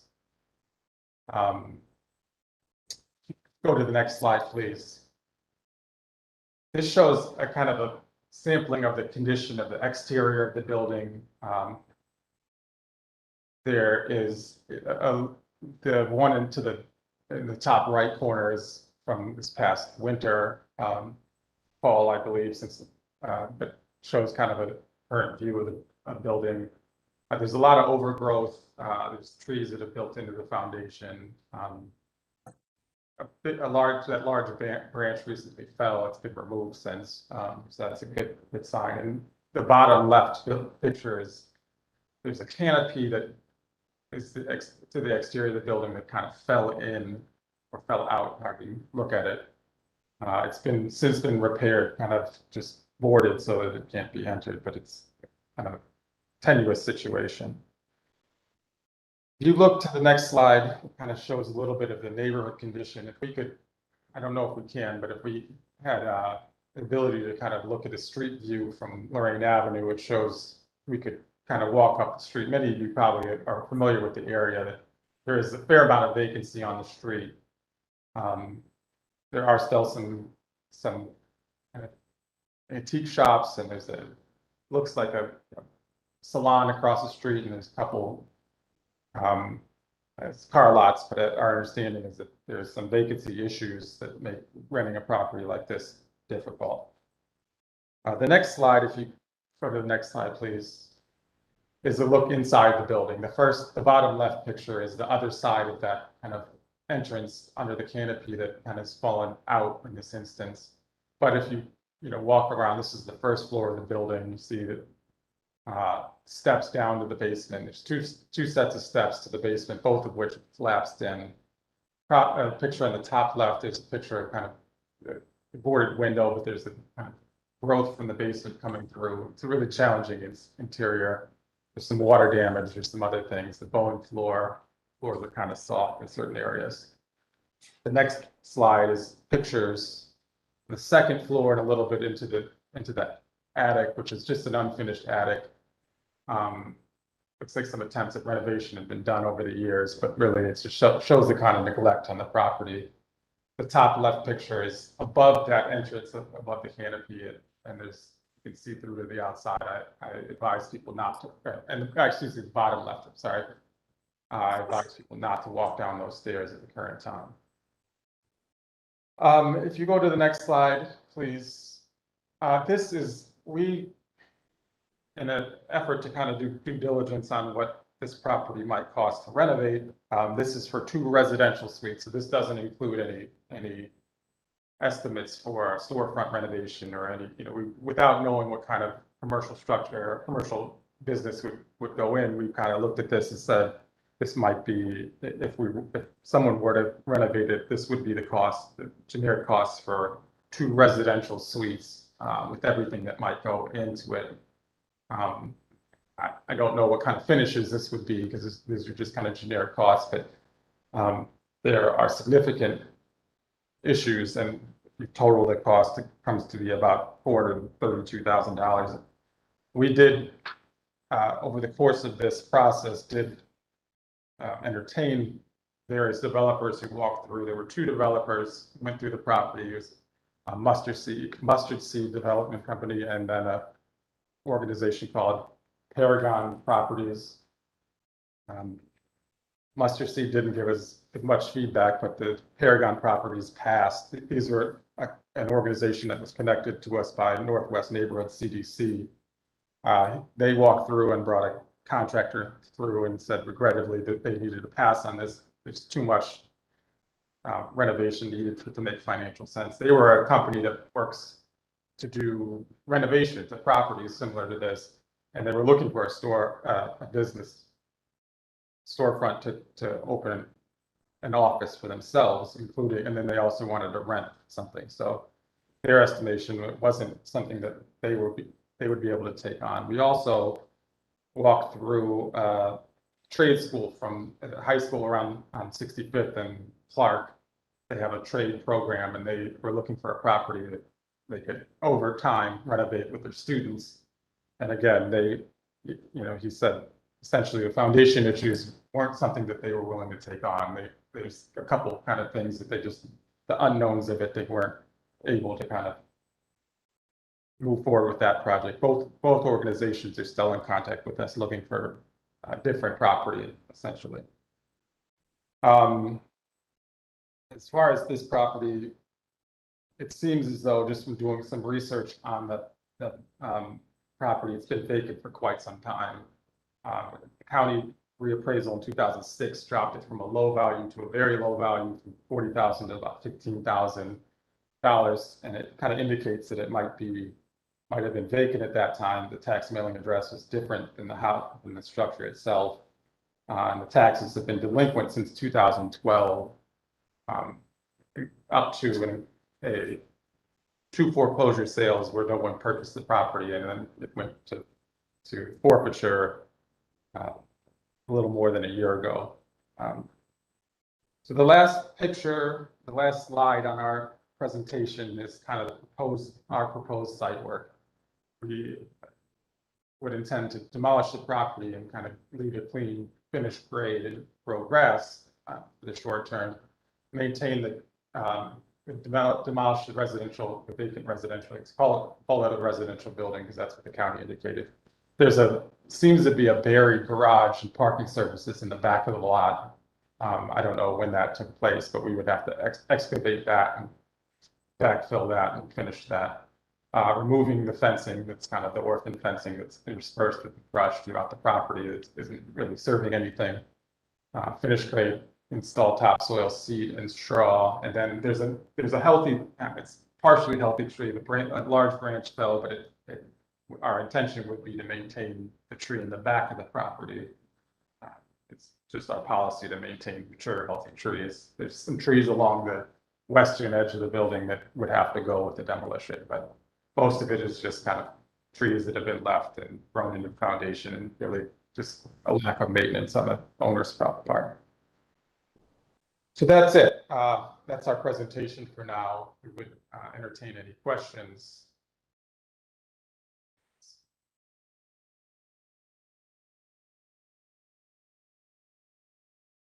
Madam Chair, you're muted. Dogs. Do we have feedback from the local committee? I'm sorry, I missed. Design review committee? Yes, I'm sorry. Design review committee. Did we get feedback from them? Yes, Madam Chair, I don't think anyone's here from the committee. I believe it was approved for demolition with regret by the Gordon Square Design Review Committee. Carl, can you add anything to that?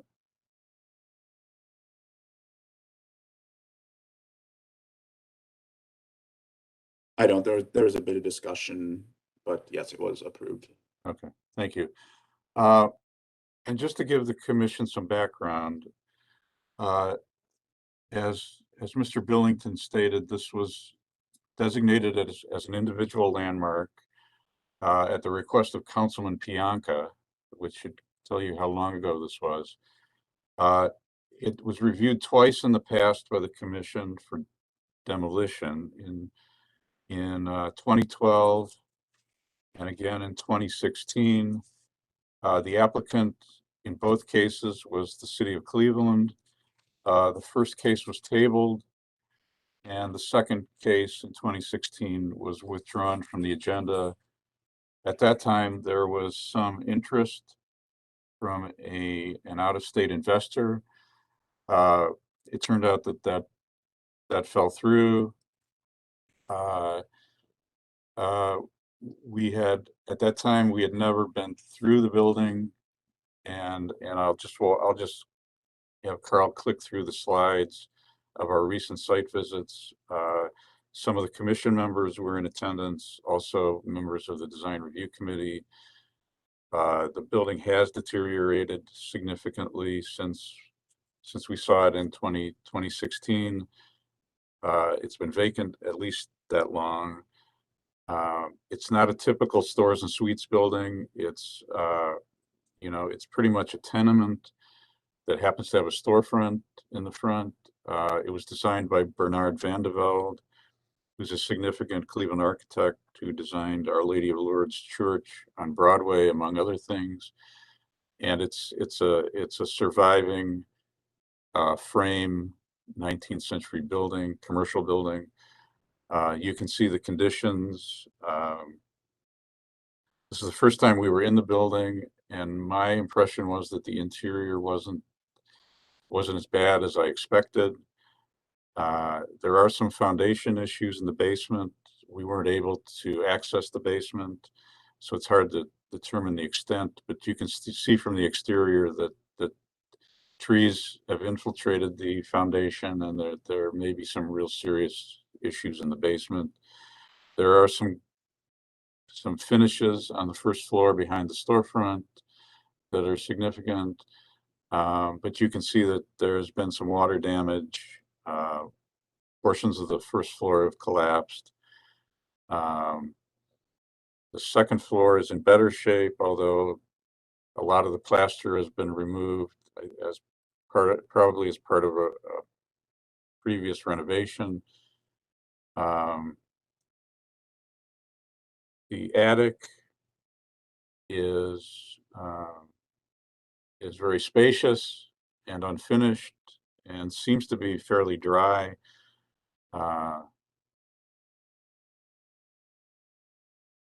And you can see that there are lots of openings in the floors.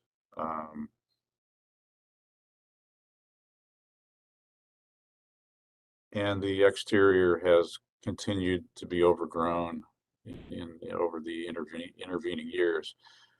So that's where we are right now. There's no current interest in anyone to take on the property. You can judge for yourselves the condition. So that's where we are today, and why the county is back with their application today. Thank you for that feedback and additional information. Do you have questions or comments from the commission? I know that there were many that were on the tour.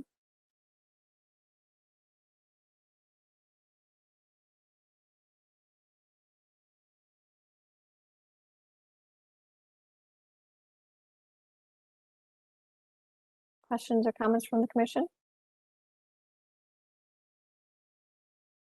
Mr. Brunges? Madam Chair, I just wanted to, I know that there was some question about a use through its history. It actually had multiple uses, as a cigar and tobacco shop. It was a confectionery. It was used as a real estate office. And I think the longest point, it was a barber shop for about 30 years. So I believe the storefront has a apartment behind it, and then there's 2 apartments above as well. But yes, the year it was 1896. Interestingly, when it was designated, it was originally designated as the Lazy Building or Lacey Building, and that was because there was an error on the original building permit that put the name of the next door neighbor on the permit. So that's why you see this designated as the Lacey Building and not as the Anna Wandel Building. It was later research corrected to the right place, and you can see that in the property transfers through the fiscal office website. Interesting.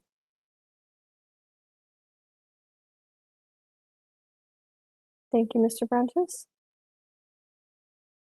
Questions or comments from the commission? Ms. Anderson? Thank you, Madam Chair.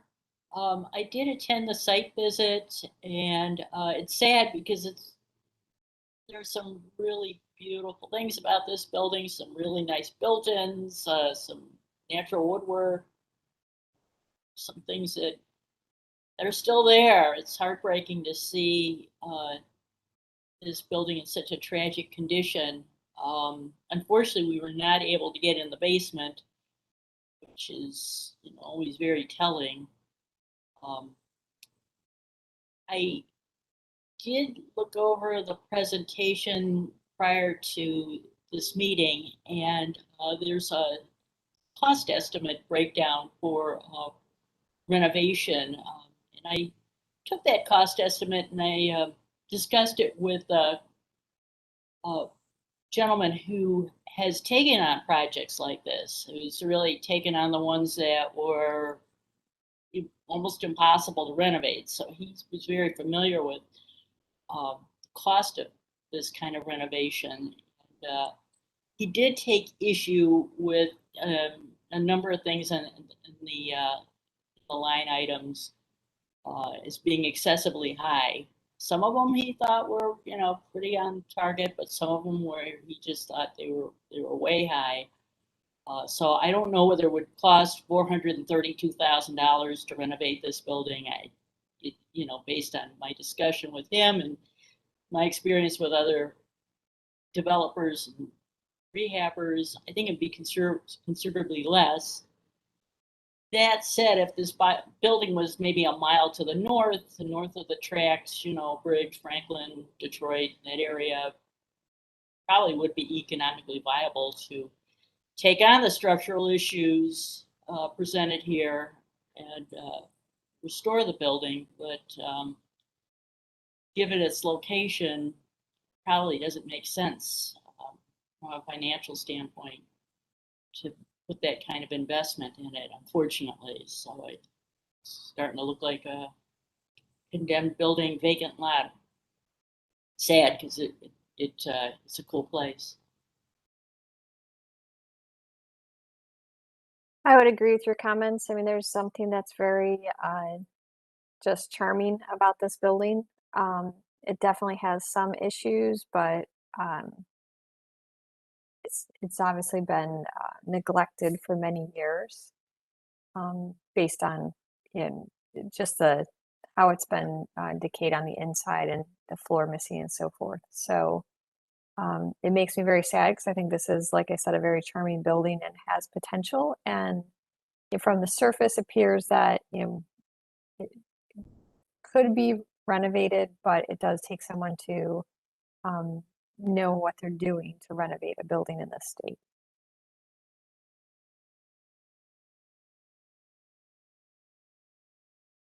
Other questions, comments, or feedback on this project, or this proposal, I should say?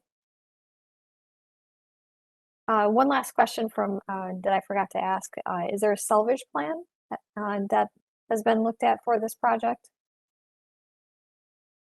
No, we haven't explored that. I think we could have someone go through and take a look to see if there's anything salvageable. There is very nice woodwork on the first floor in the back unit that I think all of us were pleasantly surprised to see, which was intact. So if, and depending on how this moves forward, I think you should have a salvage plan. We can do that.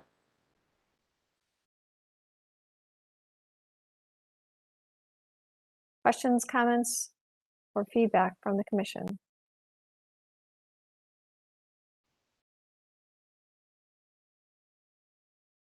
Mr. Bonezzi. Thank you, Madam Chair. Yes, I was also on the site visit, and I want to echo that, which is there were surprising moments of walking around the house. You're like, oh, I'd love to keep this door. Or I'd love to keep this, you know, piece of woodwork. Or I think we were all enamored with the woodwork on the front of the storefront, you know, on the corners. So I absolutely agree that if, you know, reluctantly to put another empty lot in Cleveland is breaks my heart. That things from this house should be salvaged. But peeking through the house as we were walking through, I even noticed like a tree growing from somewhere in the basement up through one of the rooms. I think just even from that indication, we can infer what's going on downstairs. It was sad to see what happened to such a great house if it had been rescued sooner. Which, if you look at the timeline of the sales of the building, in 2008, I think was something of the last sale or something. The recession probably wasn't kind to this building, and then it's been ignored ever since. So reluctantly, it's in the state it is in, and we can't change that. But I think saving what we can and repurposing that would be the best homage we could give to this building, and the most respect we could give back to it is trying to collect as many pieces as we can. So those are my thoughts. Thank you. Thank you. Other questions or comments, or would someone like to put forward a motion? Mr. Pettit. Thank you, Madam Chair. I just wanted to point out that if we do approve the demolition today, we should include a request for a salvage plan and photo documentation of the existing structure per our normal protocol. Thank you for that reminder.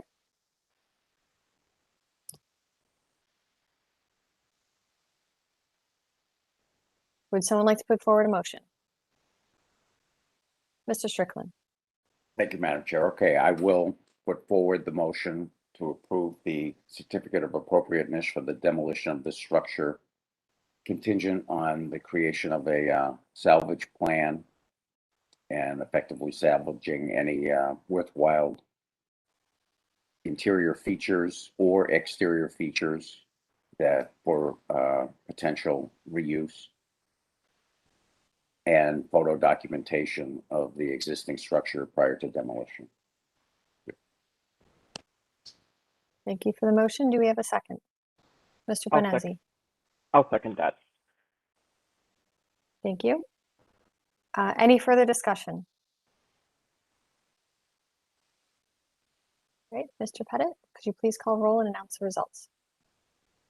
Ms. Anderson, Sadly, yes. Ms. Bailey, Sadly, yes. Mr. Bonezzi, To echo the previous, sadly, yes. Mr. Colicchia, Yes. Mr. Dryer, Yes. Mr. Strickland, Yes. Mr. Tarasic, Yes. Ms. Trott, No. Madam Chair, the motion passes 7-1, and very sadly. Thank you. Thank you for the presentation. We look forward to see the future of this location and hope that it can be put to good use. That will Thank you. honor the location or this building. That concludes our certificates of appropriateness. Sorry, I'm having such difficulty talking today. We'll move on to our concept plan review. We'll start with our first applicant located at 3105 Franklin Boulevard, renovation for Franklin Yard Apartments.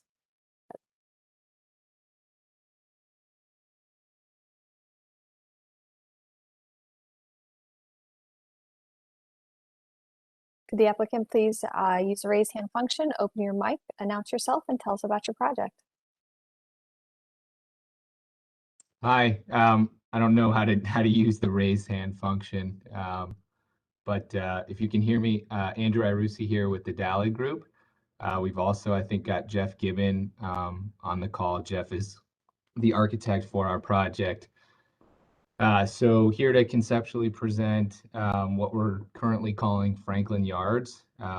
Still playing with the name a little bit. Should be a little bit more of an uplifting application coming off the heels of a demo. This is a historic tax credit project that was awarded credits in round 24, which was the spring of last year.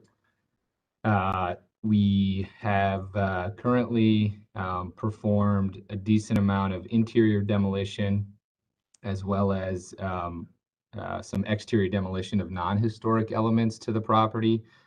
Some of you may recall that I think came before the commission for approval, the demo of those pieces, namely being the connector that used to connect the front of the mansion that you see here with the most northern of the original constructed dorm buildings. And then we've also removed a link between the red metal building in the back and the back side of that mansion. Again, those were non-historic elements that were built in the 70s by the first user of the property, who had it used as a family medical care facility. So just to give a little quick history of the property, it was, I think, purchased in the early 1900s by the YWCA. At that time, there were two mansions, the Boost Field that you see here on the rendering, and then on the other side, a mansion that was taken down in the 1920s for construction of two housing buildings that the YWCA bought. One was called the dormitories and the other apartments, although they're very similar buildings in the way that they're built and laid out. The front one does have a mansard roof, the one in the back a flat roof. At that time, those were independent buildings. A connection was made when an elevator was installed between them, again, by the first family medical care facility that was on the property. So we're maintaining that, obviously, for the vertical circulation and the fact that you can traverse between the two buildings there. But we have some proposed changes to it. But the rest of the project really is kind of focused on, from an exterior standpoint,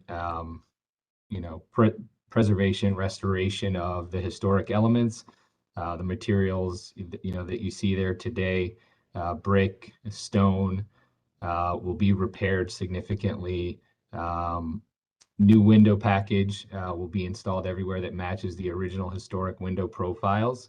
We're looking at a couple different options ranging from Graham to Conair to Quaker. They are a little more residential, so Pella does have an option that we're looking at, as well as Geldwen. The color of the windows that we've kind of been focused on is sort of a bronze gray sort of color. We haven't made a final selection yet. Once we actually choose the product and know what available finishes there are, we'll make that selection. But then in terms of the program for our project, so this is a apartment conversion. We've got it laid out for 38 units total. 31 of those are within the buildings on 31st, the other 7 units in the mansion. They range from about mid 500s, and then I think we have a pretty large, just 1 2-bedroom that gets up to close to 1,300, maybe even a little more. The one piece of the project that we're still not as certain of what we're doing with is the red building in the back. So we will restore it, but as far as the use of it, we haven't solidified that. Anything from parking to additional apartment units to amenity space, and then some sort of commercial, either neighborhood retail or office use has been considered. I think the latter, the last of those, is probably our preference, if we can find something that's compatible with the development and the greater neighborhood.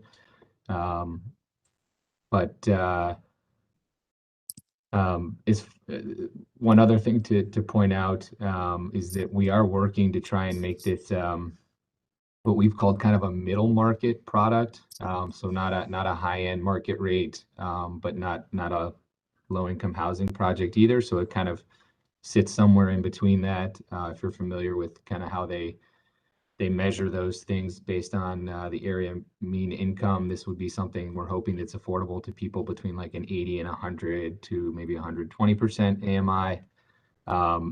It does require some kind of creative capital stack financing, as well as some subsidy that we're working on trying to secure to make that possible, but just a point worth sharing. There is also, if you can go to this the site plan, a parking lot. Site plan is the next slide. Do I have the ability? Okay, thanks. So that surface parking that you see there was purchased with the property. It was used as parking by the former owner. That is our primary parking solution for the project. We have since developed a more attractive plan for it that introduces landscaping along West 31st Street and Franklin, as well as some brick piers and ornamental metal fence. And then there's a few spaces tucked into the interior, but we are trying to preserve as much of that. This is kind of one of the things that really attracted our group to the project, to the property. Preserve as much of that for kind of a dynamic green space that would be, private, the majority of it for the residents within the building. But there will be a significant kind of green front yard element. The plan on the main property shows a fence now. You can kind of see that line drawn across. It looks like it sits maybe 10 to 15 feet, maybe more back from the sidewalk. That's kind of a placeholder. We do want to secure at some point the interior of the courtyard, but whether or not a fence will go right there on the perimeter is to be determined. There was actually at one time right up against the sidewalk along Franklin. There's a stone base course that runs, and there was a fence that sat there at some point if you look at historic photos, but we think we'd like to open it up a little bit more. So I think that kind of covers the kind of overview of it. I can open it up to any questions. Just again, from a timing standpoint, this is a conceptual presentation. We did also provide a conceptual presentation to Historic Design Review a couple weeks ago. Feedback was favorable. They wanted to see some additional information on window colors, some details. I've since provided some of those drawings, but we're also working on further developing the information, hoping to be back in front of them for their final approval on September 2nd, and then back in front of the commission the following week on the 9th.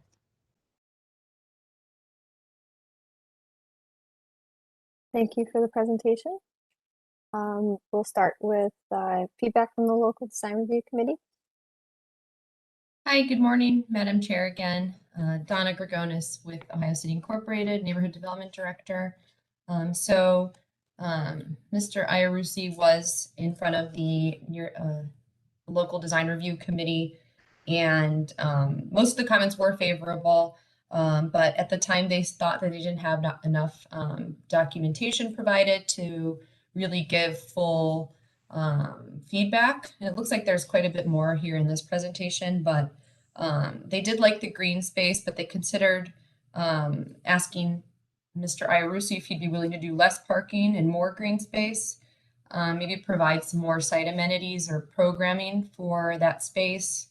They also wanted more window details and more specific details on the elevations and more photos of the old versus the new. And so that was really a big part of the conversation. And then they were also talking about ways that our parking could be buffered, because the parking is so prominent on Franklin Boulevard. And yes, it's been there for a long time, but it would be nice, everyone thought, that to have a little bit more green space, at least on Franklin, whatever that may be. But overall, everyone really likes the project, so I can't imagine it would be too harsh in the future. Thank you. Thank you.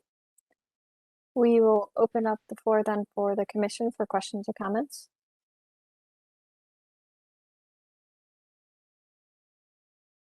Go ahead, Ms. Bailey. Before we start, did the local design review, what you see right now, did you see this much? Did you see this much design that we see right now? So the local design review did see, I think there are a couple more slides in here. Is that correct, Andrew? Or am I just thinking that?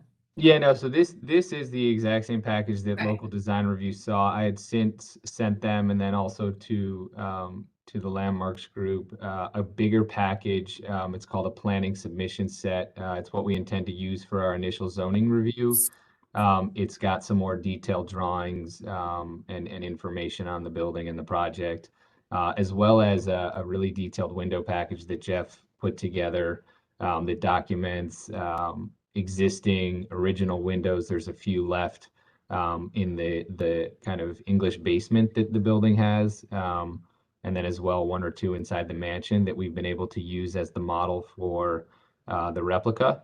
But it's got some pretty good details of the existing and then proposed that will match it with a new, likely aluminum clad thermally insulated window unit. Thank you for clarifying that. Yeah, I think I've just looked at your newest presentation too, or the zoning package, and that a little bit confused me. But yeah, so they would like more window details than what has been provided. And thanks. Thank you for that feedback. questions or comments from the commission?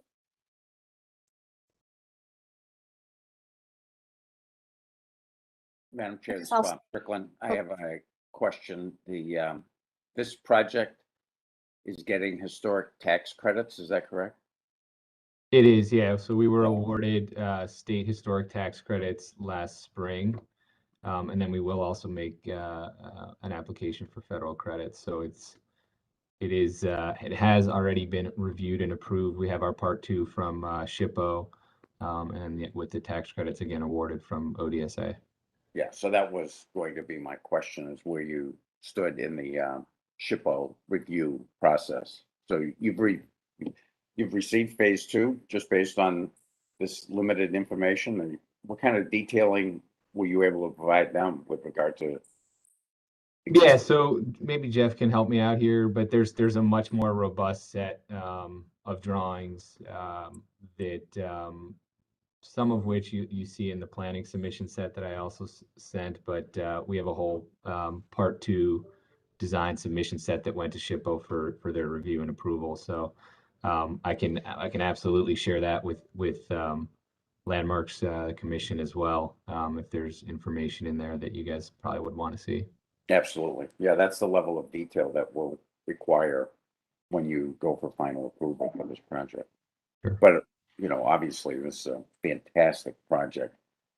It's just a wonderful assemblage of buildings in a great neighborhood, and it's great to see a developer stepping forward to repurpose this wonderful structure. Thanks. Thanks. Bob, I'll jump in here really quickly and just clarify that the planning submission set, which is the August 5th set, is, I would say, 90 to 95% of the content that was submitted to SHPO as well in our tax credit application. The portions that are missing are related to units, reflected ceiling plans and such, which we have been working on a little bit, and didn't submit that to planning yet. But all the information, if you have access to that planning submission, is very detailed and is the same information that we were approved on. Yeah, that's great. We'll be looking for you to share that information with us in your final presentation. So I had, just by way of email, sent that set to Carl and Don. It's a larger set, so maybe there was an issue in it actually making it over. But I don't know if there's another means or a location where I need to drop that. Just need to know where to place it. I think it's probably more by the date, and we do have our cutoff date that if you are going to make a presentation, Landmarks needs to receive it by a date to get it into the queue. So anything received after that date is held, just so that you know that. So since this is a conceptual review, we're not voting, I think we look forward to seeing that next time as included in the package that we'll review. Because I would agree with what Mr. Strickland said. I think in concept, this is a great proposal, and reuse of some beautiful buildings that really do have a tremendous amount of potential. But to move to a final approval, we'll need to see the window details and colors, and same thing with any painting that may be redone, which appears that you're proposing on the mansion and or building 3 when you come back. So any updates to the exterior materiality, we do need to see that in colors for everything. Okay. Mr. Bonezzi? Thank you, Madam Chair. Agreed. I think the project as it stands right now is a fantastic project for the community. But when I think it comes to us for final approval, there will be like 3 key things which I'll be looking at. One is a landscape plan that shows what trees and landscapes you plan on removing versus what you're adding. I think particularly because there are some very, very old, large trees on the site that also add to the character of this house. That is one. The second would be how you're going to mitigate the removal of some of these connector pieces from building to building, and then the subsequent kind can't talk today, refurbishment of the exterior from when they made that connection of those buildings, and then when you rip it apart, how are you going to mitigate that? And then lastly, I think as we've all been thinking about, are the windows. For me, those are the three key factors in moving forward with this, is how the exterior works, but also how the siding works, because I think what makes a building particularly like this when it was originally designed would have also been the considerations of the landscape and how it's kind of grown with the house, and I would add that into what makes this property and this architecture characteristic of what it is. So I just think that's something to think about, is what trees would have to get removed versus what's getting added. But otherwise, I'm very excited to see how it keeps going forward. I'd be very happy to live there. It looks beautiful. Thanks. Yeah, Jeff has, I think, started to show an indication of kind of landscape intent, but that's one thing we are working on, is putting more detail and even species selections. And hadn't thought about that, but we can identify the existing trees that we plan to save. That'd be fantastic. Thank you. Ms. Anderson? Thank you, Madam Chair. This is a wonderful project. It's great to see this these structures reactivated and being used. I think they've been kind of sitting there for a while. I have a question, which is not, it's a little off topic, but you mentioned you would be renting it to a middle market. Wouldn't be a market rate, it wouldn't be low income. I'm just curious, what are rents projected for that middle market? You know, typical like 500 square feet, larger square footage. I'm just curious about that. Sure. So again, we're using the same kind of system of metrics that Ohio Housing Finance Agency uses when they set limitations on LIHTC.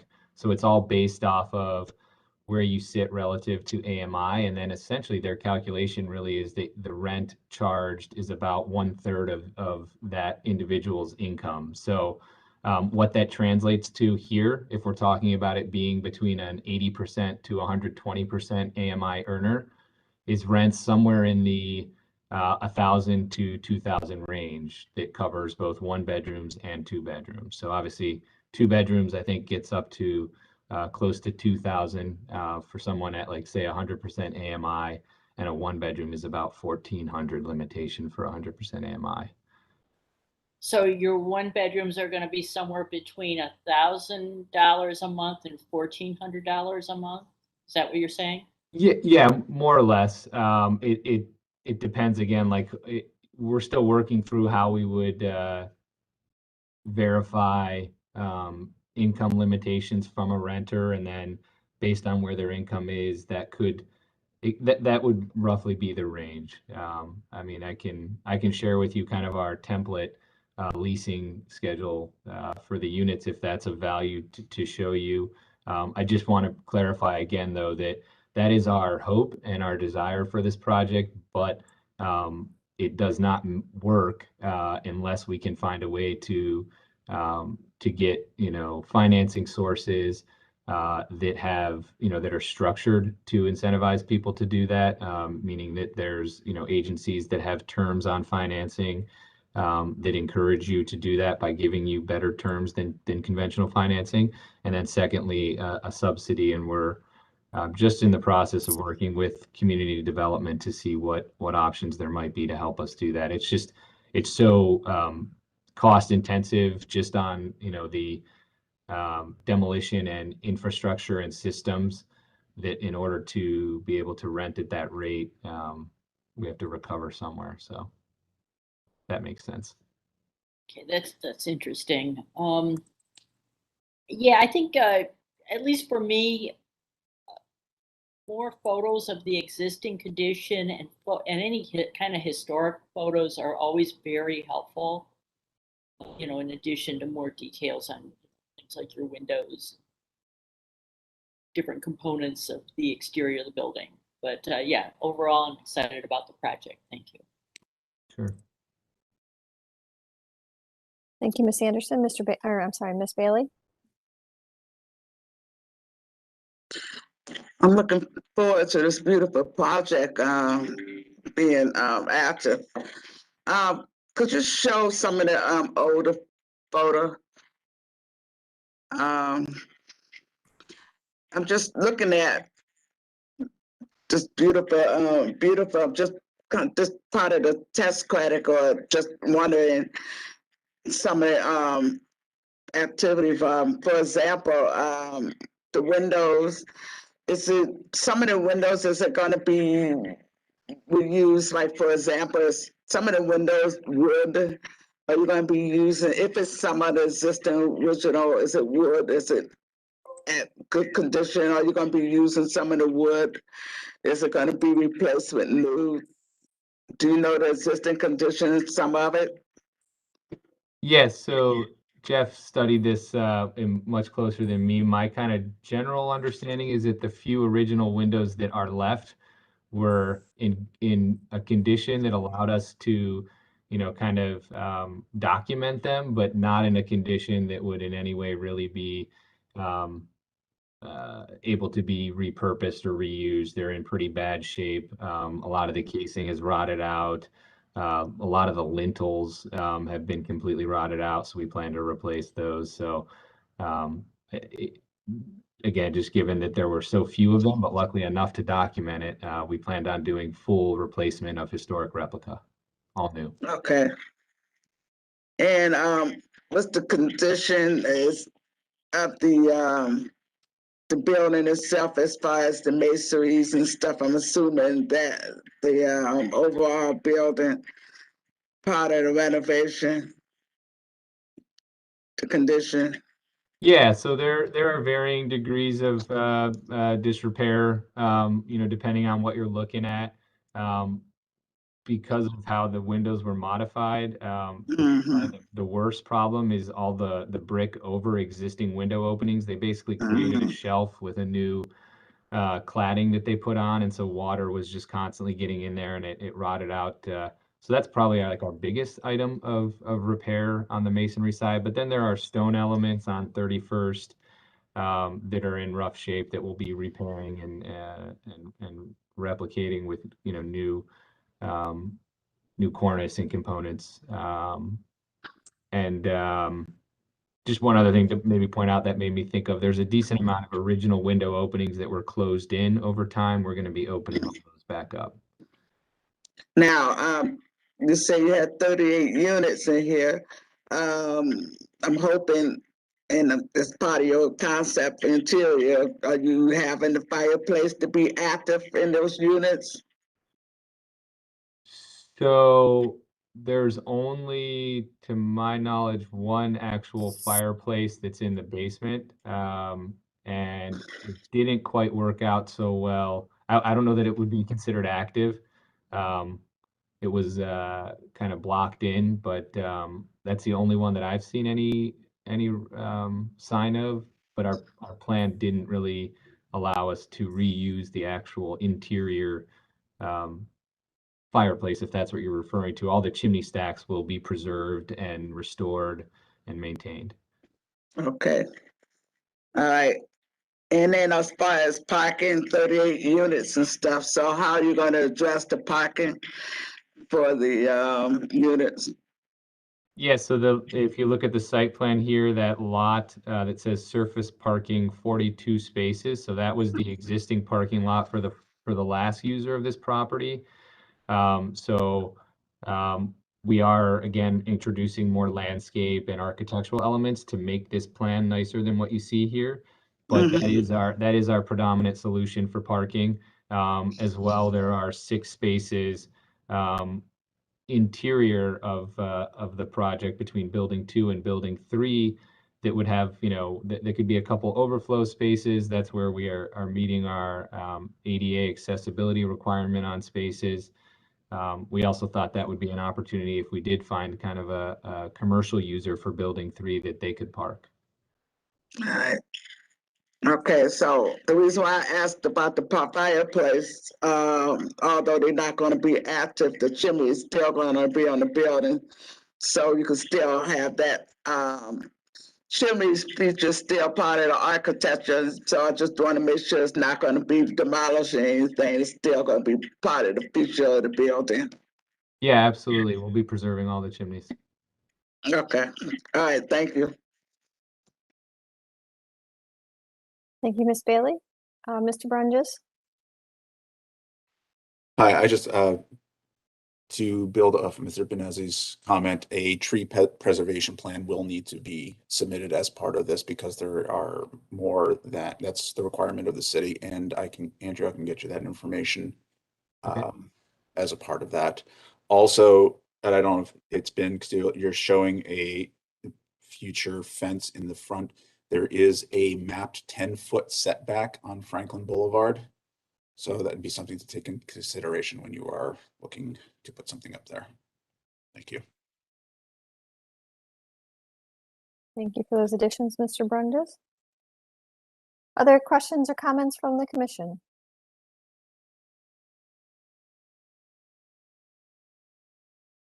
Does the applicant feel that you've received adequate feedback from the commission and can continue to develop your proposal?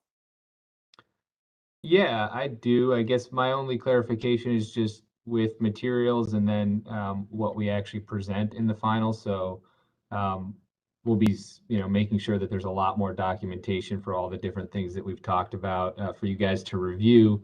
But that would be several pages. So as far as the presentation component, is it good to keep it at this level, expand it a little bit? Any kind of rough guidance on that?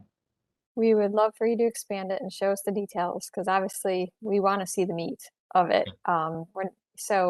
It doesn't have to be your construction documents, but enough so that we can understand, Mr. Bonezzi said it, fairly eloquently, of, what your proposal is, how you're going to, through either existing conditions, photography, and or drawings, to help us understand your proposal related to the restoration of the building when you take down those additions, any modifications to the windows and doors, so we know what the new design would be, especially related to the existing profiles, and the colors and materiality of each one of those elements also. Got it. So if you increase the number of pages, that is totally fine. Okay. Just want to give Jeff an opportunity, since he thinks about a lot of the things that I don't, if there's any questions that, Jeff, come to mind for you. No, I think this has been very thorough and we have some pretty clear direction. Thanks. All right. Well, we look forward to see how you continue to develop this project, and we look forward to seeing you back here in the near future. Great. Thank you very much. Good. Thank you. Thank you. We'll move on to our next applicant for concept review, located at, is that 11017-19 Wade Park Avenue, new construction of a single family house and garage.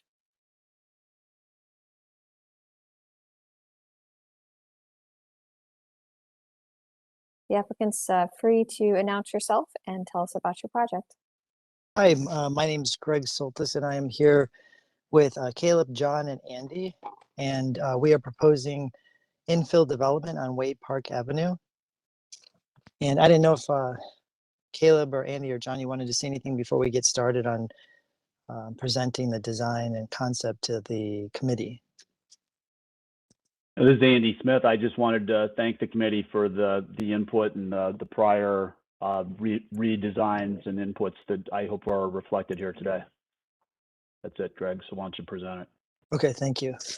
Yes, thank you, everybody. And we have, as Andy referenced, we've been working with the local design review committee to create a project that everybody feels is appropriate for this street. And so we've had 2 meetings with them already and made a number of adjustments to the design that you'll see today. And as you can see, these are the existing conditions on the street. So the houses are set back around 50 feet from the street. The massing of the houses, tends to be one of 2, where it's a little bit more forward, backwards, or some side to side.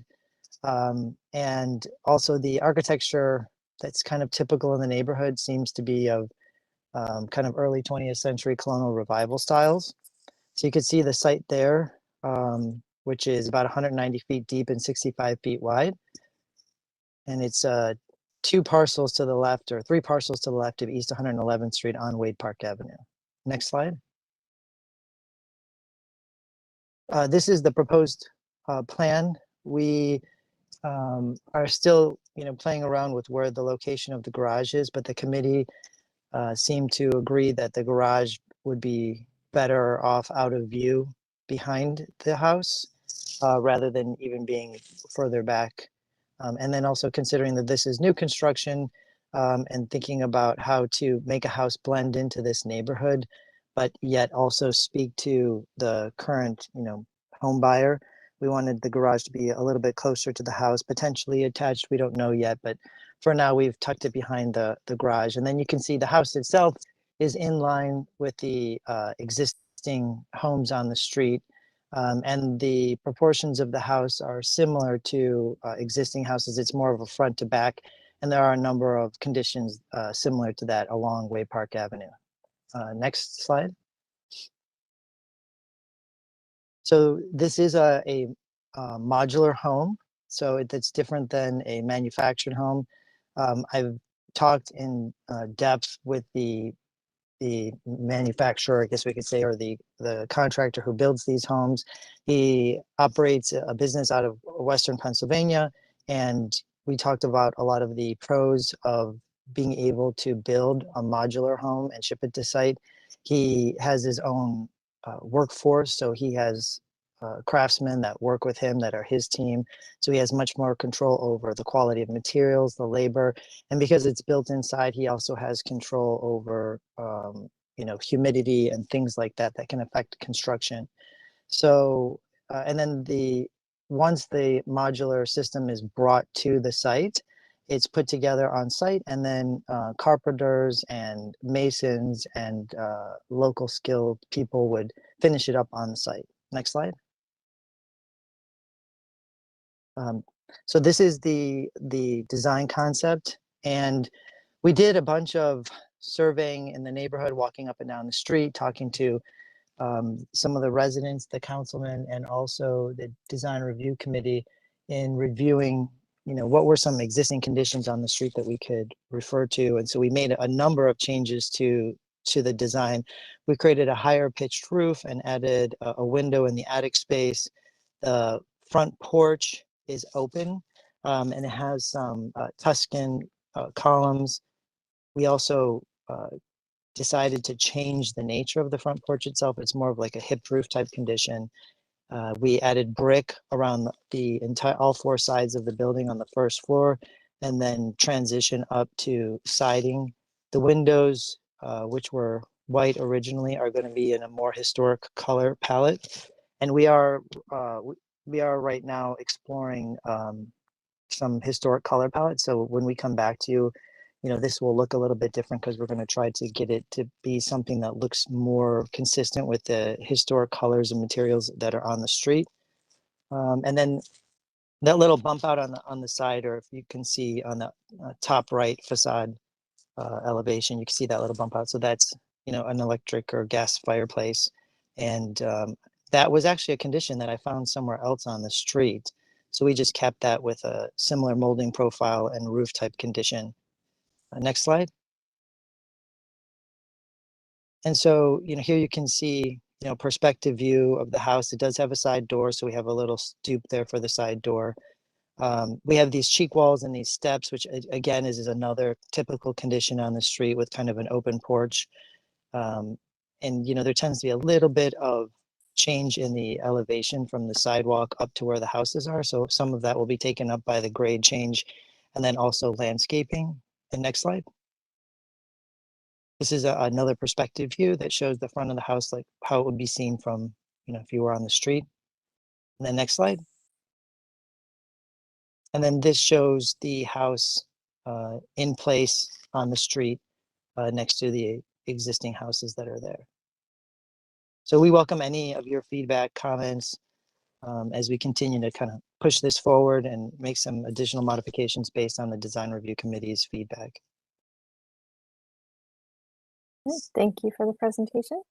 Oh, Do we have feedback back from the, oh, yeah, would you please continue? yeah, sorry, this was the materials that we were planning on using, but again, we did have a conversation with design review committee, so we're going to be looking for a more historic color palette, including changing the brick out to something potentially that's more in the red or brown category. The siding up above is this premium vinyl siding that has this foam insulation in it that keeps it from bending. It is a high quality vinyl product. And then you can see the window, and they have an array of different colors that are available for the window and the doors that we can select from.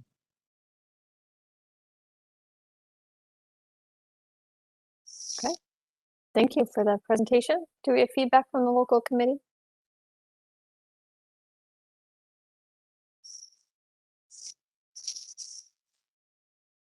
Mr. Pettit, do you have any feedback? Madam Chair, I think Elise Yablonsky is here from the Design Review Committee, but I would just point out that they saw this twice. It's vastly improved, in my opinion, over the first iteration. They basically recommended approval of the current design. But I just point out that it has gotten better in terms of window configurations, the scale of the building, you know, the materials, the material palette has improved. Their one concern, as Mr. Soltis pointed out, was with the color palette.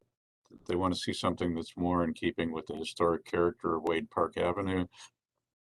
But on the whole, they support the current project. Excellent. Thank you for that. Do we have questions or comments from the commission then? I'm sorry, I just lost my ability to view. There you go. Questions or comments? Go ahead, Ms. Anderson.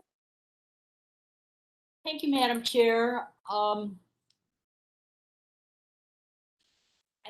think this design would be lovely and very appropriate for many neighborhoods in Cleveland, you know, areas like Franklin Boulevard, West Clinton, Ohio City. When looking at the existing homes on Wade Park, there is a high level of consistency there. They're very much colonial revivals. Almost all of them have the roofs with the front-facing gables, or you know, a four-square hip roof kind of setup. And this does not. It's more of a design which echoes a look from the 1890s as opposed to the 1910, 1920 era. So as much as I like the design, I think if it was turned to the sideways and maybe a dormer above, you know, you probably don't need a full width front porch based on other homes on the street. They don't all have front porches that extend the width of the house.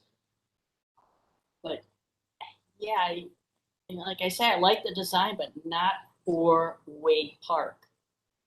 I also am not embracing the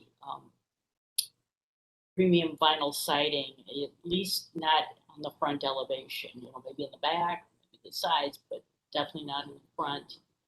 So, and the color palette, as you mentioned, needs to be more consistent with what is there. But I think we got a ways to go here. Thank you. Thank you, Ms. Anderson. Ms. Bailey? I kind of agree with what Ms. Anderson saying. The color palette is good. I think we kind of need to kind of work with it a little more. Missing the chimney on the design. But again, that's all I have to say. Thank you, Ms. Bailey. Others have feedback from the commission?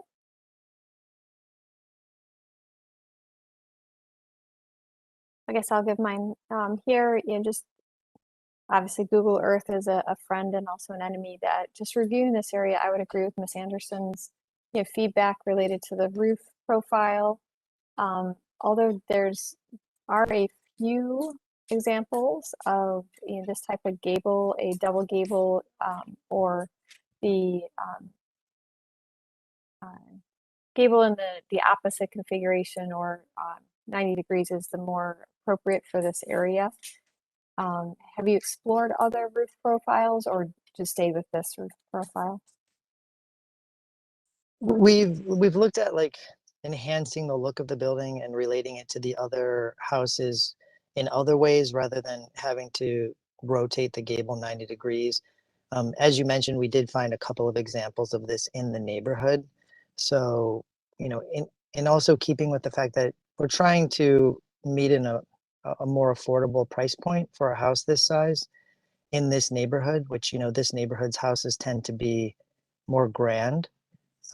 So, we're trying to find that middle ground where we can allow a middle-class person to buy into this neighborhood. So we talked about it. I haven't made any changes on the model to that degree or discussed that with the builder. Well, I would encourage you to explore it because I think it would help you fit into the neighborhood better. Just because it's such a predominant, style in this area. It's not as eclectic as some of the other areas, within the city. I'd also agree with the comment of, having although there are a few precedents of having the lower base of brick with the clapboard above. I am not in support of vinyl here because just because of the nature of this area. And I'd encourage you to explore, do you do a full brick facade, at least on the front? Because once again, that's predominant architecture on the street. It's it's fairly consistent, or it looks like all clapboard. Yeah, there are a number of examples on the street that do have brick that transitions up to siding above it. Just a couple houses down to the west, there's an example, just one of a number that do have that transition that occurs. And understand there are more examples I'm seeing, but I would not support vinyl on the front. That I think we do need to elevate the materiality so that you do fit into this neighborhood better with either a cement board siding or a wood siding. Okay, duly noted. Feedback from others?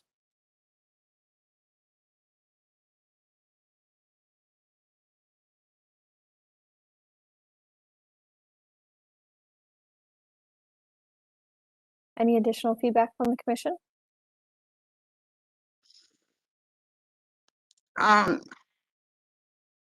The design that you have right here, try to explore looking at dormers, that little feature you would have. Try to see if you can explore looking at that small feature right there. It's a lot of dormers, so try to look at the design. Okay. That little feature that's insert right there, maybe looking at another design. And that small piece right there on the side too.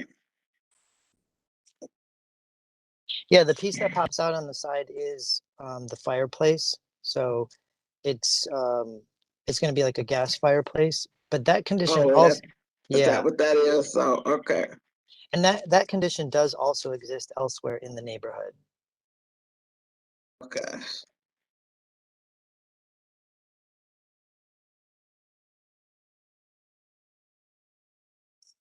Other questions or comments from the commission?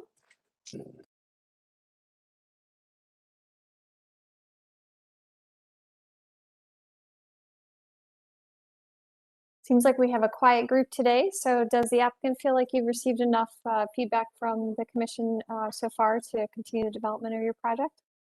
Yes, I think so. I think this has been very helpful, and we'll continue to work with Elise and Don and Carl and the local design review committee to come back with something more pushed forward. Excellent. We look forward to seeing the development and seeing you back here at a future meeting. Yeah, we Thanks for your appreciate time. the consideration. Thank you.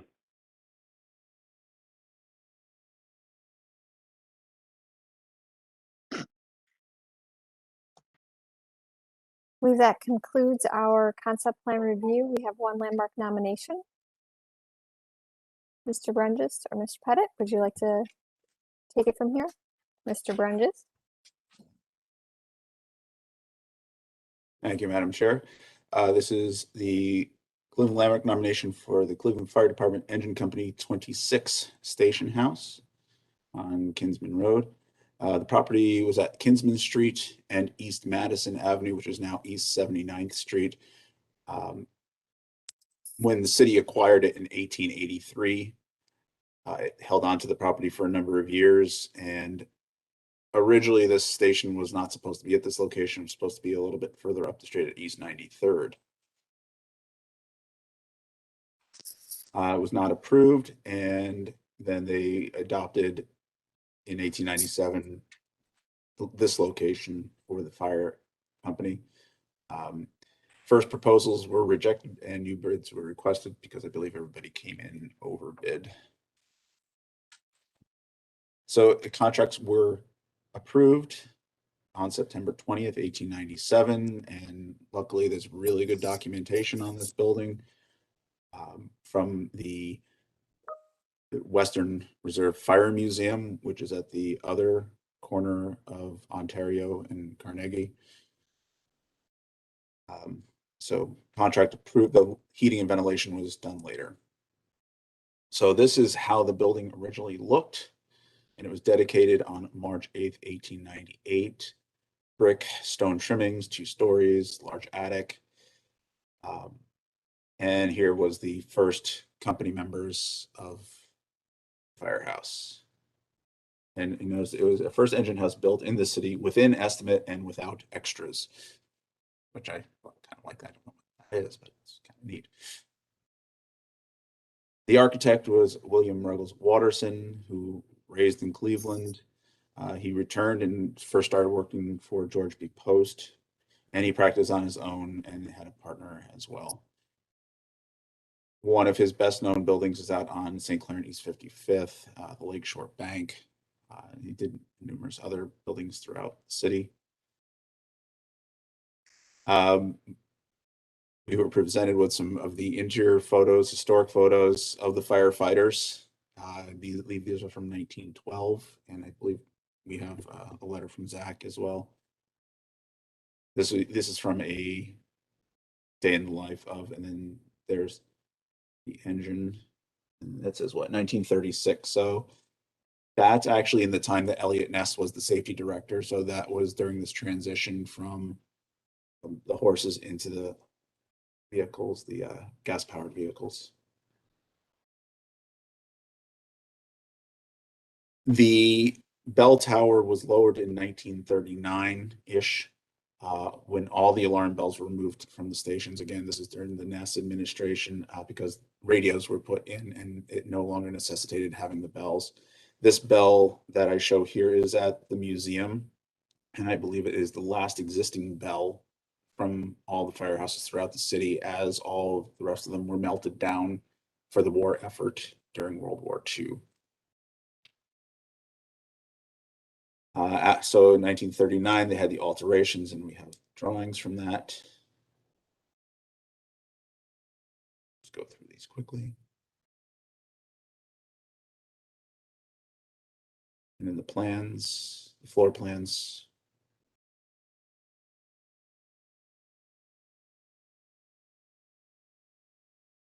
We have a couple of historic photos. You can see here, this is right after the tower was lowered. The doors had been changed and the front window blocked in glass block. It's neat that the local, that's a new build there, that they took their color palette from the fire station. You can see the relationship between the two. It's kind of neat. There's not a lot around this right now. There's vacant spots on either side, but it's in fairly decent condition. There are some issues at the foundation level with leakage into the basement, which you'll see. There is some stone deterioration.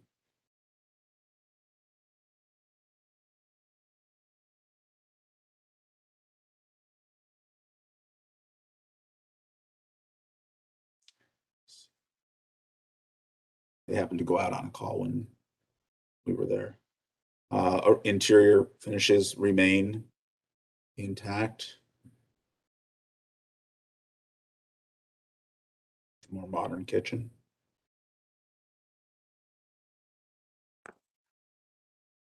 Firefighter humor. That's into their crew quarters, and the pole's still there. And then third floor attic, they have converted into workout room, gym space. And then looking up into the roof of the tower. It's a lot of beautiful detailing on the interior. It was really neat to walk around. They lovingly refer to this as the Bat Cave, and this building means a lot to them. And part of this project, we're looking at reuse of this building. And I was asked to, we've been working on a task force to make sure that this sticks around. And here in Cleveland, we have a few different examples that have been saved for different uses.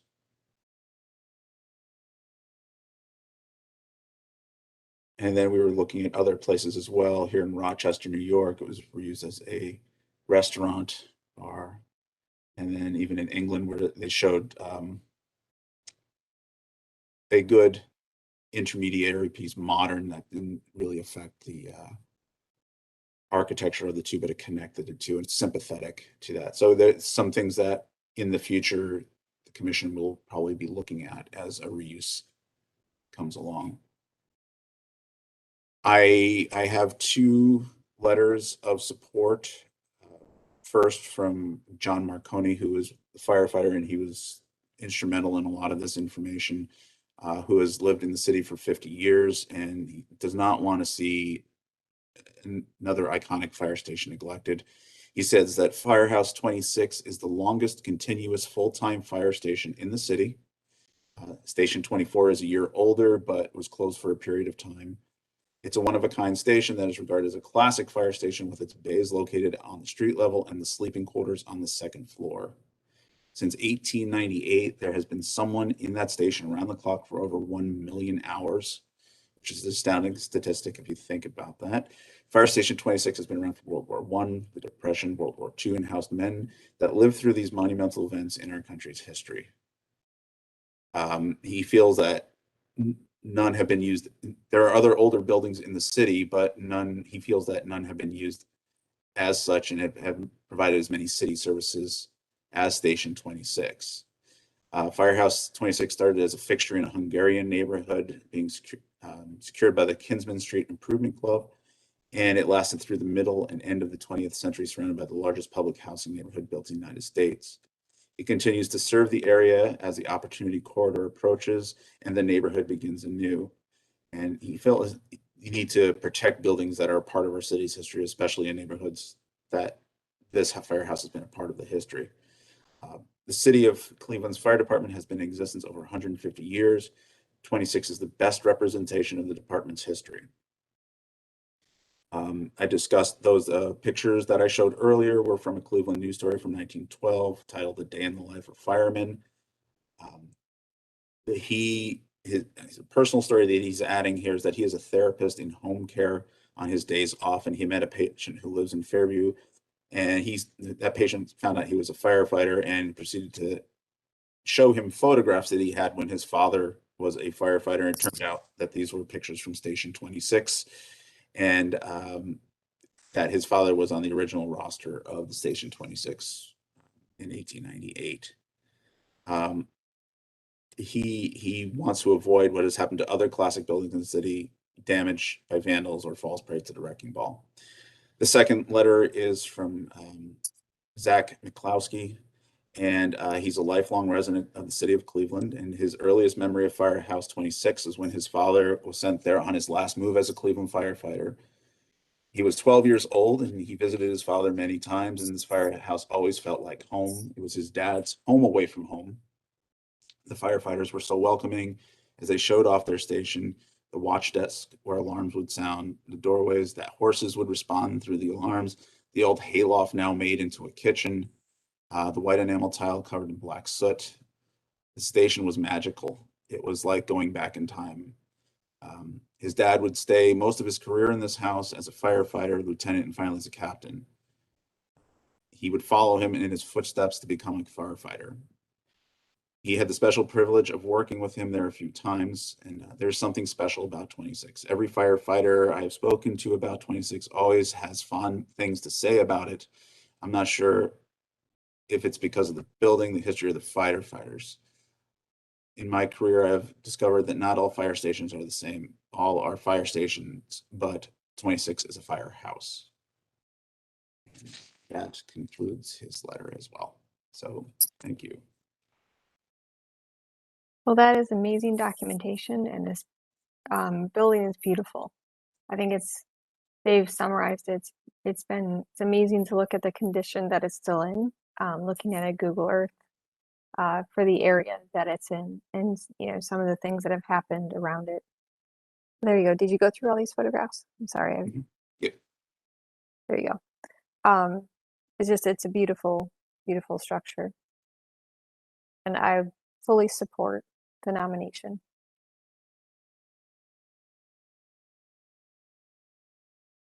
Feedback from others on the commission?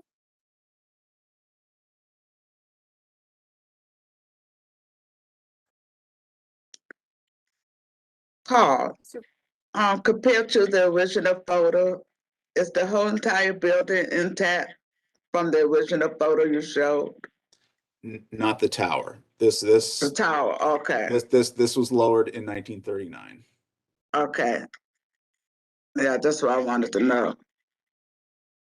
Yeah. Yeah, I see. All right, I can see where it's at. Yeah. Okay. But at least we have good photos. We can see if restoration comes. We know what the windows all look like. We know what the original doors look like. So there's very good documentation here. What about in the back, in the rear? Is that part? I think that's all still original. It was the hayloft. Yeah. Okay. That's great. Yeah. So yeah, the drawings really help as well.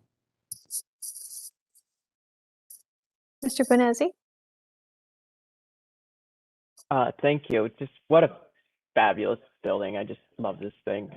It's astounding to me that it hasn't been landmarked sooner, because truthfully, it should not be lost, or it just has to be protected. It's just I can't go over how much I love this building.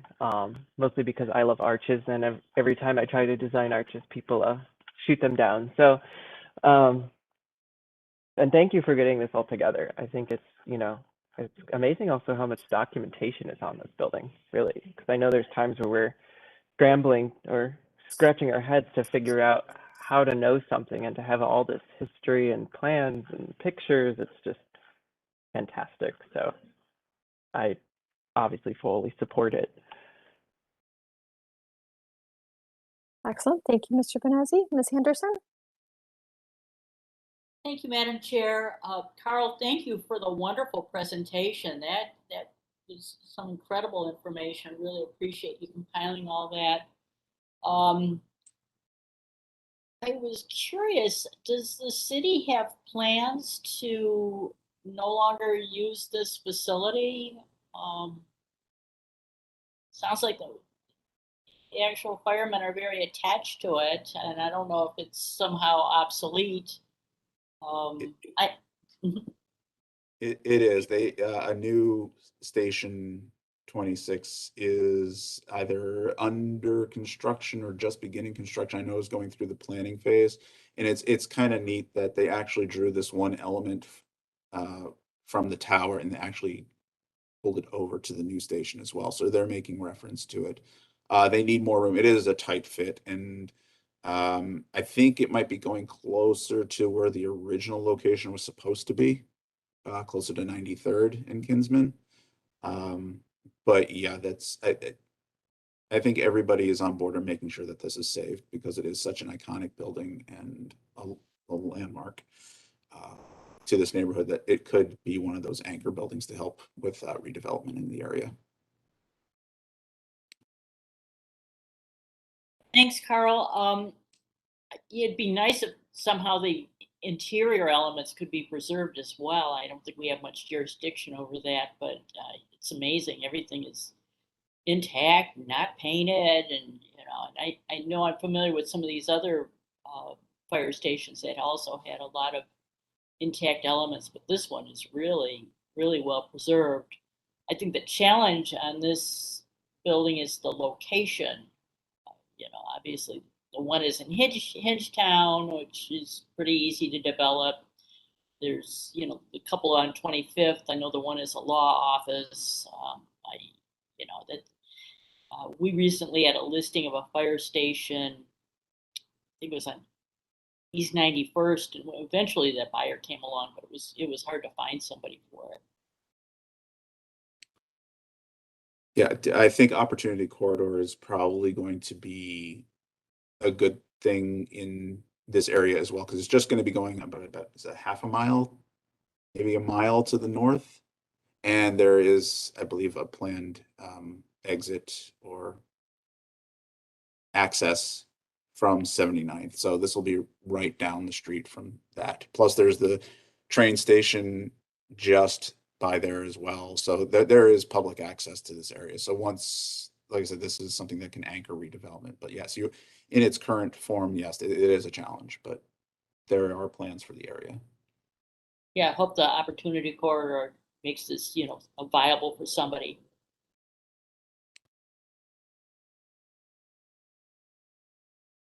Ms. Scott.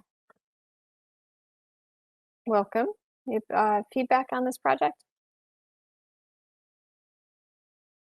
Thank you, Madam Chair. I just wanted to address the points that Carl was touching on regarding the question Ms. Anderson posed and regarding other things that are taking place in the immediate area.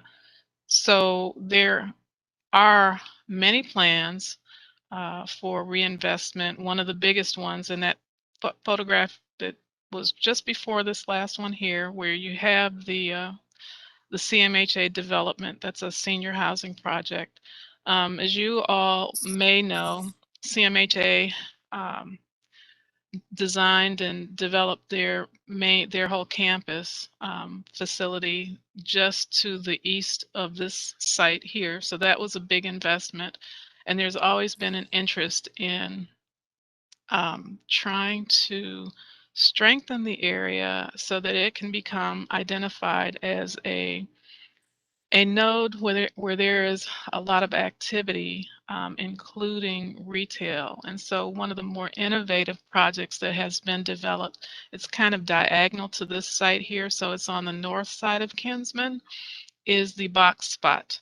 And it's a small business incubator for small or growing businesses that need retail space but can't necessarily to enter into the mainstream retail market simply because of the cost. And of course, as we've all experienced the pandemic over the last year, it's become even more evident that these kind of creative ways to infuse retail into an area that is in a position of transformation. And that's what I would say about this area.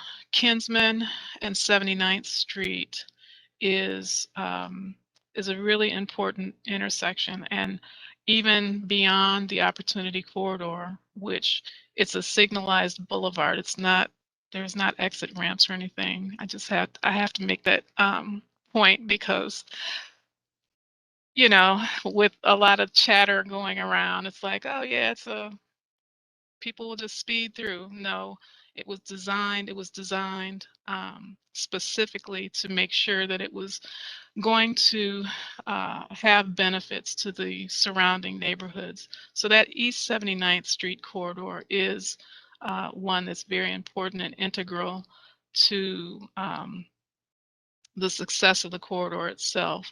But as it's already been stated, and I'm gonna stop in a second, the corridor, as well as the activity that is developed along East 79th Street will definitely strengthen this particular node. And the last point is diagonal to the police station, so northwest corner of Kinsman and 79th.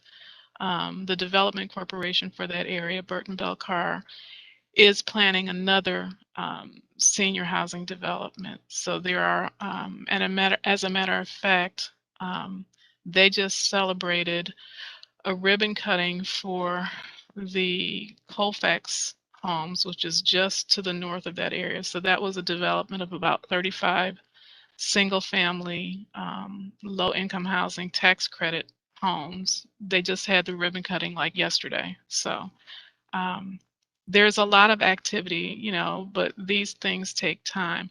And in terms of, you know, who will take ownership of this, you know, one of the things that we're committed to, as well as the Development Corporation, is to engage the community so that it doesn't end up with a speculator acquiring the property and just deciding what this should become. It is a long-standing community asset, and we want for it to continue to be a community asset, but we also need to engage the community to make sure that, you know, their vision or their will or their desire is expressed in any final decision about how this property would be used. Thank you. Thank you for that feedback. Are there other questions or comments on this project, or would someone like to make a recommendation of nomination?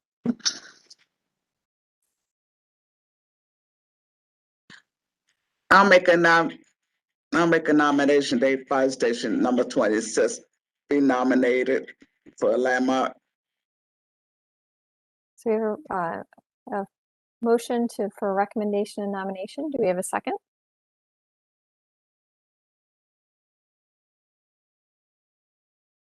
This is Bob Strickland. I'll second that motion. All right, we have 2 seconds by Mr. Strickland and Mr. Dreyer. Any further discussion? All right, Mr. Pettit, please call roll and announce the results. Ms. Anderson, Yes. Mr. Bonezzi, Yes. Ms. Bailey, Yes. Mr. Kalikia,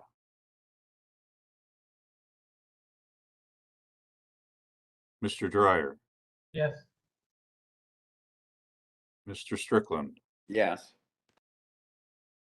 Mr. Tarasik, Yes. Ms. Trott. Yes. The motion to nominate the building passes unanimously. Excellent.